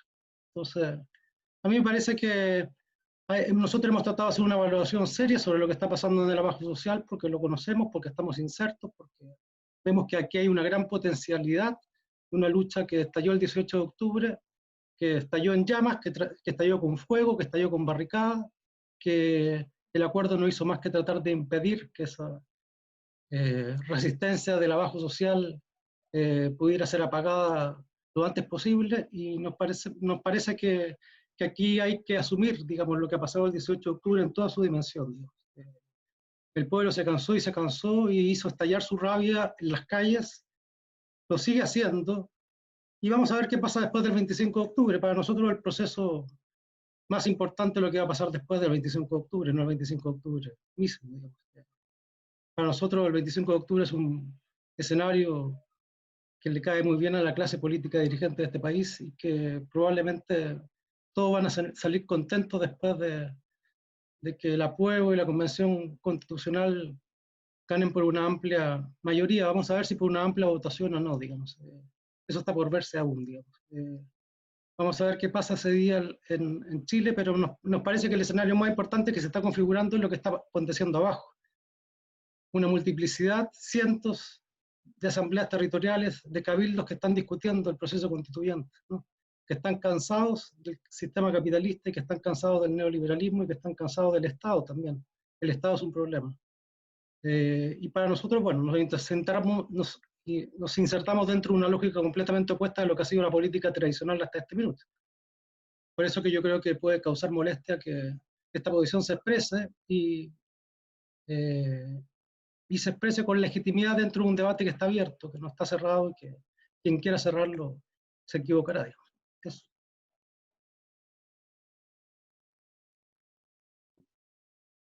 Sí, bueno, queda abierta la reflexión, ¿no? O sea, ¿quién quiere intervenir? Sí, yo no sé cómo se puede inferir que alguien pueda ningunear al movimiento social. Creo que eso sería una falta gravísima de respeto a la lucha de cientos, de miles de habitantes de nuestro territorio que salieron el 18 de octubre a expresarse, y lo dije en la primera intervención, de manera inusual para lo que ha sido la tradición en nuestro país, desde Arica a Magallanes, en distintas formas y con una intensidad que caracterizó al movimiento chileno respecto a otros movimientos que al unísono estaban peleando en el planeta, es lo que ha llamado la atención profundamente de los investigadores, de los analistas de distintas latitudes respecto al fenómeno chileno. Porque además hay que tener presente que Chile se vendió como un país exitoso y justamente lo que se derrumba es el modelo chileno.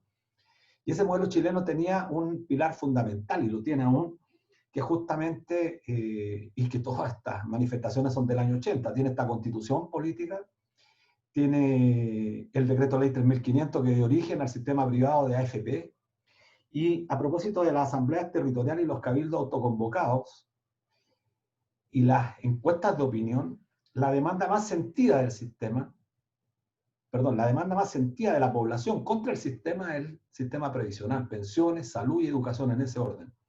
Y han sido reiteradas y adquieren una relevancia a pesar de que la clase dominante intenta pagarla, no puede, porque efectivamente el régimen previsional en Chile es el que permite de alguna forma mantener la institucionalidad a partir de la transferencia de recursos que se hace de la humanidad que generamos los trabajadores para mantener potenciado este mercado capital, al punto que Fran decía que datos de la CEPAL indicaban que Chile iba a caer cerca de un 8%. Bueno, según los grandes analistas, Chile evitó una caída de 3 a 4 puntos justamente porque colocó en la economía nacional de manera directa en las manos de las y los trabajadores más del 5% del PIB, 15.000 millones de dólares, que han permitido la reactivación de la economía. Entonces también es un salvataje a un régimen que está haciendo agua por todos lados. No se trata de ningunear, sino que se trata en el fondo de no extrapolar la caracterización de la situación política, porque nadie tiene el certificado de estar más o menos vinculado con el movimiento social, nadie.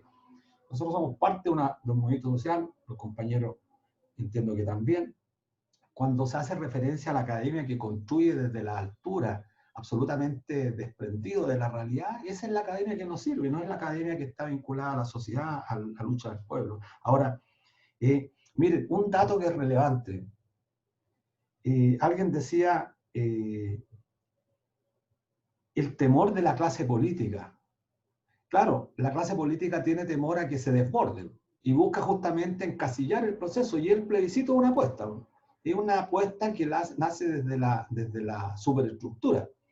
El carácter que tiene este plebiscito justamente está determinado por los intereses de los sectores dominantes, pero el acto en sí de plebiscitar una constitución es un acto absolutamente legítimo para nosotros, para quienes van a votar contra la constitución espuria. Es una manifestación de un acto democrático, no es un acto revolucionario, por supuesto. La Asamblea Constituyente, incluso soberana, y esto es relevante para el debate que estamos haciendo, la Asamblea Constituyente Democrática no es más que la expresión de la máxima aspiración democrática en un régimen burgués, no tiene nada de socialista. De hecho, la primera gran Asamblea Nacional era en el marco de los intereses de la burguesía. Entonces, estamos entonces cuestionando el carácter del régimen, pero está en el nivel de complejidad en el que nos enfrentamos, que a pesar de que la ciudadanía ha cuestionado los pilares fundamentales de la institucionalidad, hoy día se fragua un acuerdo. Con este poder que, según algunos, tiene mucho temor, se fragua un acuerdo para consolidar el sistema fracasado de AFP, que justamente la demanda más sentida, el rayado más grande de Arica a Magallanes, era justamente no más AFP, y hay un acuerdo espurio que se intenta fraguar. Entonces, nadie, absolutamente nadie, reivindica la forma tradicional de hacer política en este país. Por si alguien entendió, nadie podría reivindicar esa forma tradicional. Lo que tenemos que intentar recapturar para la gran mayoría una forma democrática que permita a la ciudadanía avanzar, a los trabajadores, a las trabajadoras avanzar sobre sus derechos. Pero eso no se logra solamente con, y en esto creo que tenemos que tener cuidado en adjetivar demasiado en orden que esta retórica esté construida con frases que son rimbombantes, efectivamente, pero que no son para la galería. Ojo, aquí una galería que está escuchando este debate no creo que sea una galería que se deje seducir por una frase más o menos rimbombante. Lo cierto es que el movimiento social en Chile está enfrentado, y movimiento se entiende como aquel conjunto de sujetos que se organizan y se movilizan tras un objetivo. Y esa es la apuesta que hoy día está planteada. Enfrentar y superar los marcos estrechos de la pandemia, que nos tiene confinados, por supuesto, porque tenemos que tener cuidado al contagio, pero además la profunda crisis económica. Y creo que los aspectos positivos de este proceso es que justamente hay preguntas, hay muchas preguntas, y responderlas, por supuesto, que es un proceso colectivo y que solamente lo vamos a ir respondiendo en la medida que enfrentamos a lo que está por delante. La otra, hay que ser más claro, en estos debates. Es decir, no hay que participar, pues. Entonces yo le pediría a Mónica y a Juan que dijeran claramente, no hay que participar en el plebiscito, y que propongan la alternativa. No vamos a participar en el plebiscito, entonces le proponemos a la ciudadanía hacer tal o cual cosa. Este es el camino que puede llevarnos a zafarnos justamente. Yo creo que hay que participar con todas las fuerzas, y el día 26, lo he dicho en todas partes, el día 26 se abre otro proceso, un proceso importantísimo. ¿De qué depende? va a depender de la capacidad de las correlaciones de fuerza y todo el discurso que sabemos nosotros. Bueno, sigue el debate abierto, ¿no? Así que... ¿Puedo Sí, intervenir adelante. como Luis nos interpeló y para aclarar y para que quede claro cuál es nuestra postura? Efectivamente, nosotros llamamos, lo dijimos en el texto, a evadir las formas de la política liberal representativa y consideramos que al final encauzar la lucha que se manifestó el 18 de octubre, pero que viene de atrás y hemos rescatado esa historicidad de movimientos sociales que han venido luchando por lo menos en las 2 últimas décadas, pero uno podría rastrearlo más atrás, encauzarla todo por la vía institucional o poner en la vía institucional, porque no es todo, nos van a decir, porque también damos cuenta de eso, ¿verdad? De que se nos invita a tener un pie aquí y un pie allá. Y lamentablemente lo que nosotros vemos es que cada vez que se hace esa invitación se acaba poniéndole preponderancia a la vía institucional, a la vía electoral, y el plebiscito y la constitución, sea cual sea la que salga, forma parte de esa estrategia. Entonces, sí, o sea, mi postura es no participar en el plebiscito, y lo que me llama mucho la atención es que se nos quiera, y quizás ahí es donde yo veo un intento por desconocer la complejidad del movimiento social, se nos quiera presentar que es plebiscito o nada, o sea, plebiscito o vacío. Precisamente lo que tratamos de hacer es poner en valor esas otras formas de organización que no surgen tampoco en el estallido, pero que sí adquieren una masividad y una radicalidad y una extensión tremenda, que son los cabildos y las asambleas territoriales, y esa, desde mi punto de vista, es la estrategia que debiera seguir el movimiento social. Y aunque se pretende que puedan ser complementarias, lamentablemente lo que vemos, lo que se observó es que a raíz de la firma del acuerdo, espurio, de espaldas a la ciudadanía, porque claro, estaban las cámaras de la televisión, como si la televisión fuera lo más democrático que tenemos en este país, ¿no? Ese acuerdo lo que hizo fue desmovilizar en ese momento. Hubo un bajón en las convocatorias, y en eso yo creo que la presidenta de la UDI es más honesta cuando dice el fin del acuerdo y el propósito es sacar gente de la calle. Y lograron sacar gente de la calle. No completamente, pero hubo una desmovilización. Yo creo que ese es el fin último de esa estrategia, por la estrategia misma. Y ahí es donde me entran muchas dudas, o más bien tengo la certeza ya, y una certeza también que no es solo así de último minuto, sino que nace de la experiencia histórica, de los aprendizajes históricos, de que cada vez que al pueblo en un momento álgido, en un momento de lucha, se le ha llevado a jugar en la cancha dibujada por los de arriba, el pueblo sale perdiendo. Y entonces, claro, en un momento como es el 15 de noviembre, después de esa potencia que efectivamente Luis rescata de la huelga general, ¿verdad? Porque, ojo, el movimiento es muy amplio, es muy diverso, y tú dices, sí, es el mundo del trabajo, claro, pero es un mundo del trabajo muy, muy, muy heterogéneo. No es la clase trabajadora en un sentido clásico. Insisto, los estudiantes secundarios son la vanguardia. Si de vanguardia podemos hablar en términos históricos, esos han sido los secundarios, que han estado como punta de lanza en un montón de momentos de conflicto. Y son los hijos de la clase obrera, claro que son los hijos de la clase obrera, de las familias precarizadas, endeudadas, etc. Entonces, en un momento como fue el 15 de noviembre, después de una de las marchas, la marcha más grande de la historia de Chile, después de todo lo que era, después del 18 de octubre, de toda esa gente en la calle, del momento de confrontación, del antagonismo fuerte, de lo que se había constituido de cabildos, asambleas, se suma la huelga general. ¿Cómo? ¿Por qué? ¿Por qué el movimiento no es capaz en ese minuto de decir no nos bancamos esta vez ese acuerdo? Salieron a decirlo inicialmente, si es que eso es lo contradictorio. Inicialmente la mesa social sacó una declaración durísima contra el acuerdo, denunciando el carácter espurio, partidista, y todas las otras organizaciones sociales también lo hicieron. Y a poco andar, eso se desmorona. A mí me gustaría realmente entender eso, entender por qué se desmorona y por qué nos siguen llamando a no ir a ese acuerdo, quitarle el piso a la clase política, decir, no vamos a comprar más esas estrategias que lo que buscan es volver a secuestrar la capacidad de decisión política, porque eso es lo que hacen al final en esos vericuetos del Congreso, de las mesas técnicas, ahora de las convenciones. Entonces, claro, nos llaman a desbordar el proceso. ¿Por qué no se desbordó en ese minuto, cuando teníamos toda la fuerza, todo el empuje del movimiento, de los movimientos tradicionales y de toda esa gente que se sumó? Porque yo creo que eso es muy importante.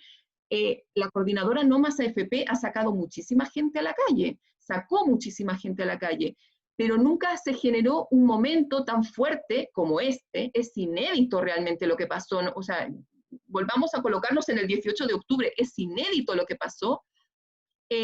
Nunca tuvo tanta fuerza porque se juntaron distintos actores, muy distintos, y se juntó mucha gente que nunca había participado, y eso es muy potente, es un momento de politización súper fuerte. ¿Por qué en ese minuto no se desbordó el acuerdo?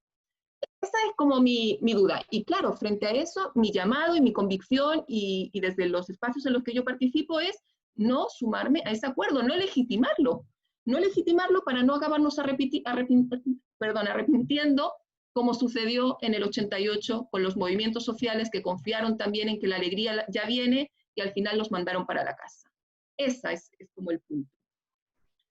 Gracias, Mónica. Frank, ¿te gustaría agregar algunas palabras para comenzar y dar unos minutos de cierre o conclusiones que puedan hacer a partir de lo discutido acá, ¿sí? Bueno, sí.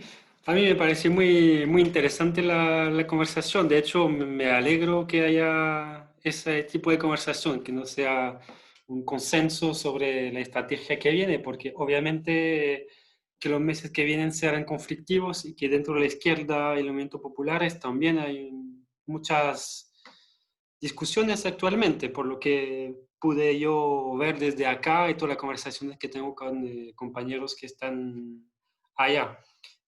Por lo menos de lo que veo del punto de consenso es que todos nosotros estamos de acuerdo justamente que el 15 de noviembre la movida del poder, la casta política, es justamente intentar captar la energía de la calle, opacarla e intentar volver a tomar el control.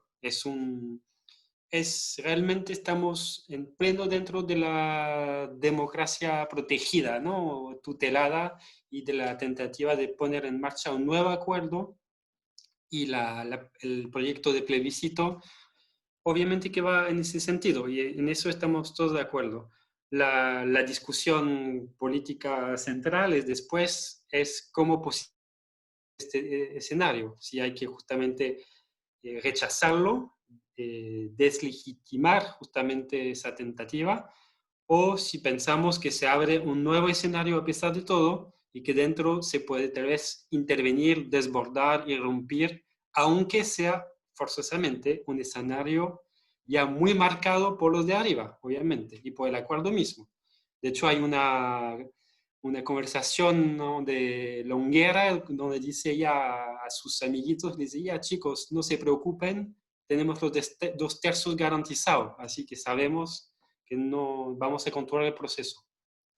Pero a pesar de todo, no cabe duda que con el plebiscito del proceso constitucional se va a abrir un inmenso escenario político. Y restarse de esto igual yo pienso que es una discusión más bien táctica, porque no me cabe duda que dentro de los que van a participar del plebiscito, incluso del proceso constitucional, y que lo hacen en perspectiva de desbordarlo, de criticarlo, de mostrar su límite, y dentro de los que se van a restar, que van a llamar al boicot, va a haber unidad en la calle, en las luchas, y eso es muy importante. Habrá diferencias, pero habrá unidad para enfrentarse al modelo. Entonces, claro que la dificultad es que en ese escenario político que se abre, obviamente que de nuevo los partidos instalados, institucionales, el gobierno, va a dar el ritmo va a intentar darle el ritmo a la política durante meses, porque hablamos de abril 2021 y después abre la presidencial.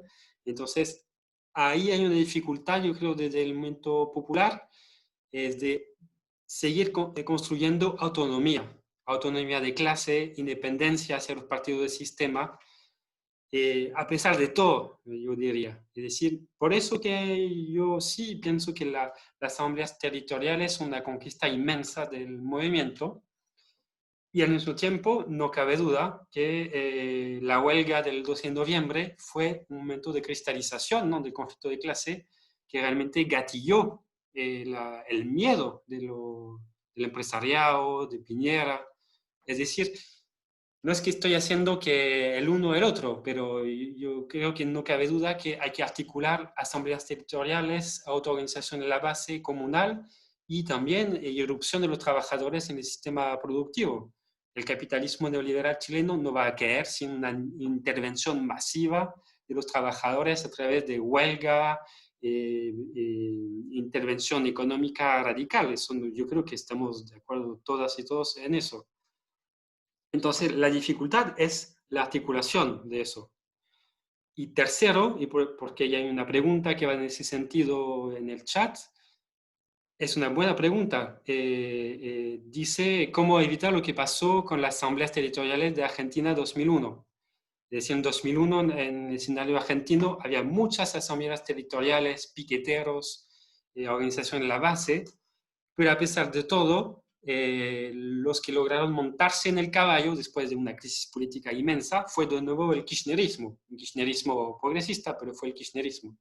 Entonces, otra discusión que aquí no se dio, pero que para mí es muy importante, es las herramientas políticas también.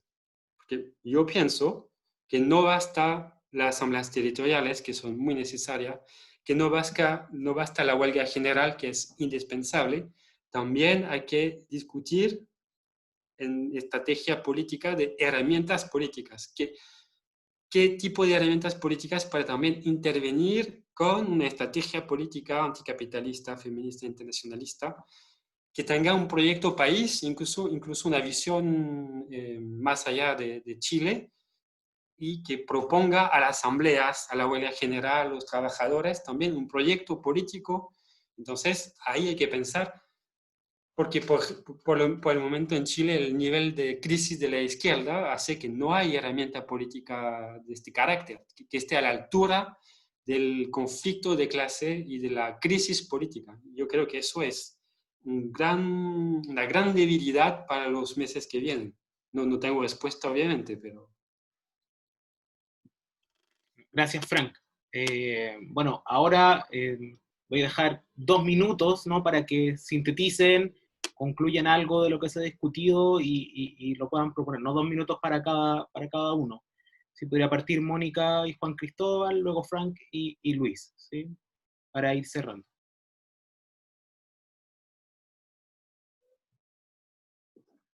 Bueno, a mí me parece que y a nosotros con Mónica, por lo que hemos estado discutiendo hemos estado viendo, es que el 18 de octubre va a haber un escenario político en Chile que hace mucho tiempo no se vivía, quizás en toda su historia republicana no nos habíamos enfrentado frente a un conflicto de esta naturaleza, o por lo menos en el último siglo, digamos, ¿no?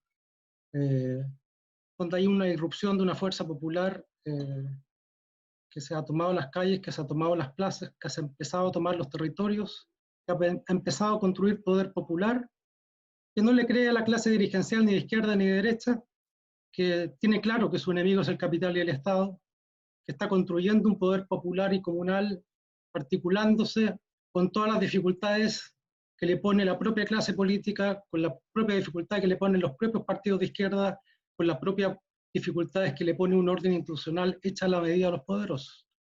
Hay quienes creen que, siguiendo la misma táctica que ha seguido la izquierda durante los últimos 50 años, en el horizonte próximo de Chile podríamos tener una nueva constitución para Chile. Esto sin duda que es una realidad que va a acontecer. Va a haber nueva constitución para Chile, pero ¿a la medida de quién? ¿Del pueblo o de las élites?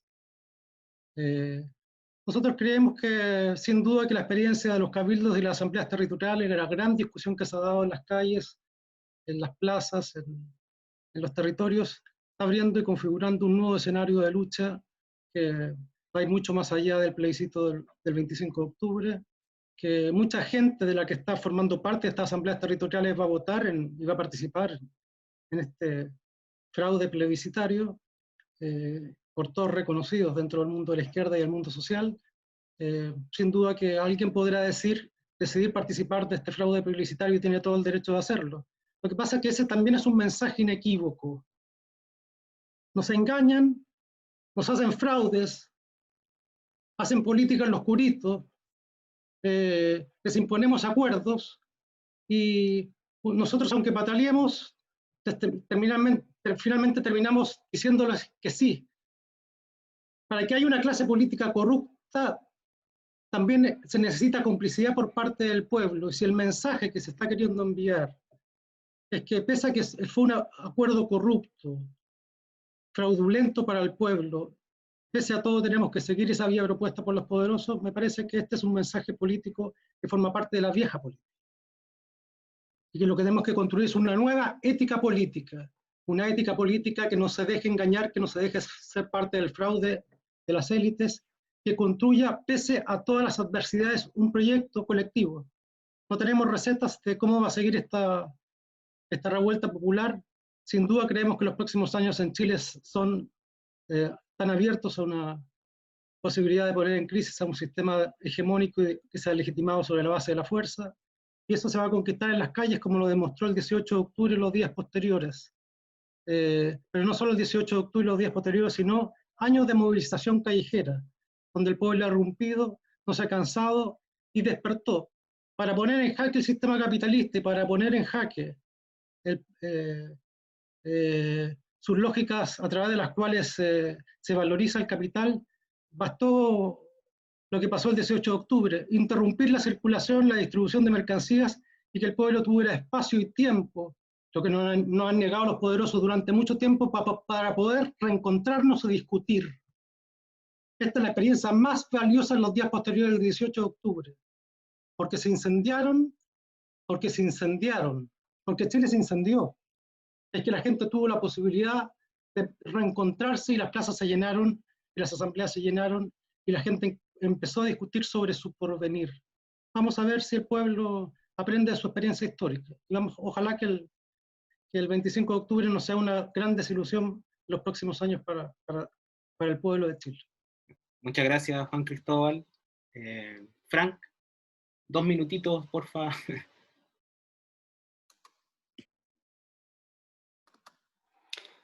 Bueno, yo voy a aprovechar estos 2 minutos más bien para subrayar también la necesidad, vuelvo a lo que dije al principio, de también mirar en el entorno latinoamericano. Yo creo que es muy importante ver que las derechas reaccionarias, los sectores más conservadores de las sociedades latinoamericanas están tomando espacio.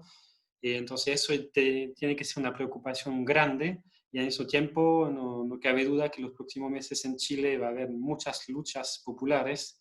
Nosotros intentaremos seguir con la solidaridad desde acá, y mucha solidaridad en toda Europa hacia Chile, en particular de chilenos exiliados también. Hay redes para apoyar a los presos políticos. Desde acá también tenemos una red de apoyo a las ollas comunes en Valparaíso. Eso también tiene que ser un ingrediente, ¿no?, de la coyuntura que viene, la solidaridad internacional. Para mí es muy importante y, bueno, quería terminar con eso. Gracias, Frank. Luis, unos 2 minutitos de palabras de usted. Sí, a propósito de la pregunta de Mónica y Juan, y creo que, bueno, es muy importante esto que estemos deliberando. Creo que esto es consecuencia del 18 de octubre. Estamos debatiendo y eso es tremendamente necesario, confrontar, deliberar, porque en nuestro país se ha acostumbrado mucho a tratar de llegar rápidamente a los consensos y no mantener posturas que muchas veces son diferentes respecto a la realidad. ¿Por qué no se desbordó? Me preguntaba Mónica. Bueno, y es la gran pregunta que nos hacemos, porque el movimiento social, el movimiento sindical, tiene una inmadurez gigantesca para enfrentar estos procesos, y este desbordamiento del 18 de octubre sorprendió y descolocó, yo diría, todo el movimiento tradicional que venía en un ritmo que no se dice con la demanda que la ciudadanía exigía. Faltó mucha maduración política, pero además faltó en algunos sectores la autonomía y la independencia del movimiento social de los partidos tradicionales, que juegan un rol determinante en el manejo, en la manipulación. Eso está presente. Ahora, la diferencia quizá en este proceso es que ahora, a diferencia del 88, a diferencia de los procesos anteriores, no hay organizaciones legitimadas que puedan volver a escamotearnos los avances que tengamos. Y las propias palabras de Mónica y Juan dan cuenta de eso.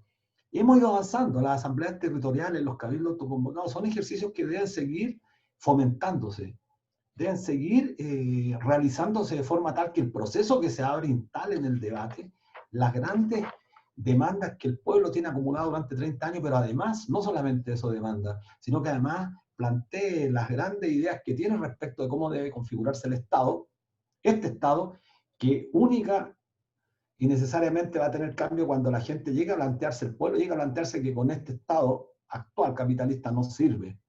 Pero ese es un proceso que está en disputa. Entonces, no podemos solo nosotros reclamar y condenar el acto espurio del día 15 de noviembre, que por cierto hay que hacerlo. Hay que intentar, mientras tanto el pueblo avanza, seguir rearticulándonos. Y porque hay una cuestión fundamental, y con esto termino, el pueblo necesita respuestas concretas. El hombre, la mujer sencilla, necesita respuestas concretas, y esas respuestas no son de largo tiempo. Hay respuestas que se necesitan en lo inmediato. Y por supuesto, yo cuando señalé que el mundo del trabajo era el determinante, el fundamental, me refería a esta inmensa cantidad de trabajadores no asalariados necesariamente. Y el mundo feminista ha puesto en el debate un tema que es central, el trabajo no remunerado, que muchas veces estuvo escondido y que sin embargo, afortunadamente en Chile, forma parte ya de la demanda estratégica del movimiento, yo diría, político, del movimiento social. Y estamos en esa disputa. Creo que lo importante hoy día, no hay partidos que puedan legítimamente pretender dirigir este movimiento. Y el 26 se abre otro escenario en nuestro país.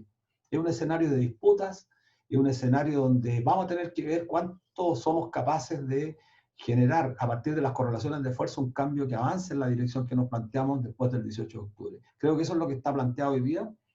Y bueno, estos espacios sirven justamente para recoger más insumos, para ir intentando buscar la luz, que de todas formas siempre es complejo, porque estamos, el contrapoder, insisto, el poder de los sectores dominantes no está quieto.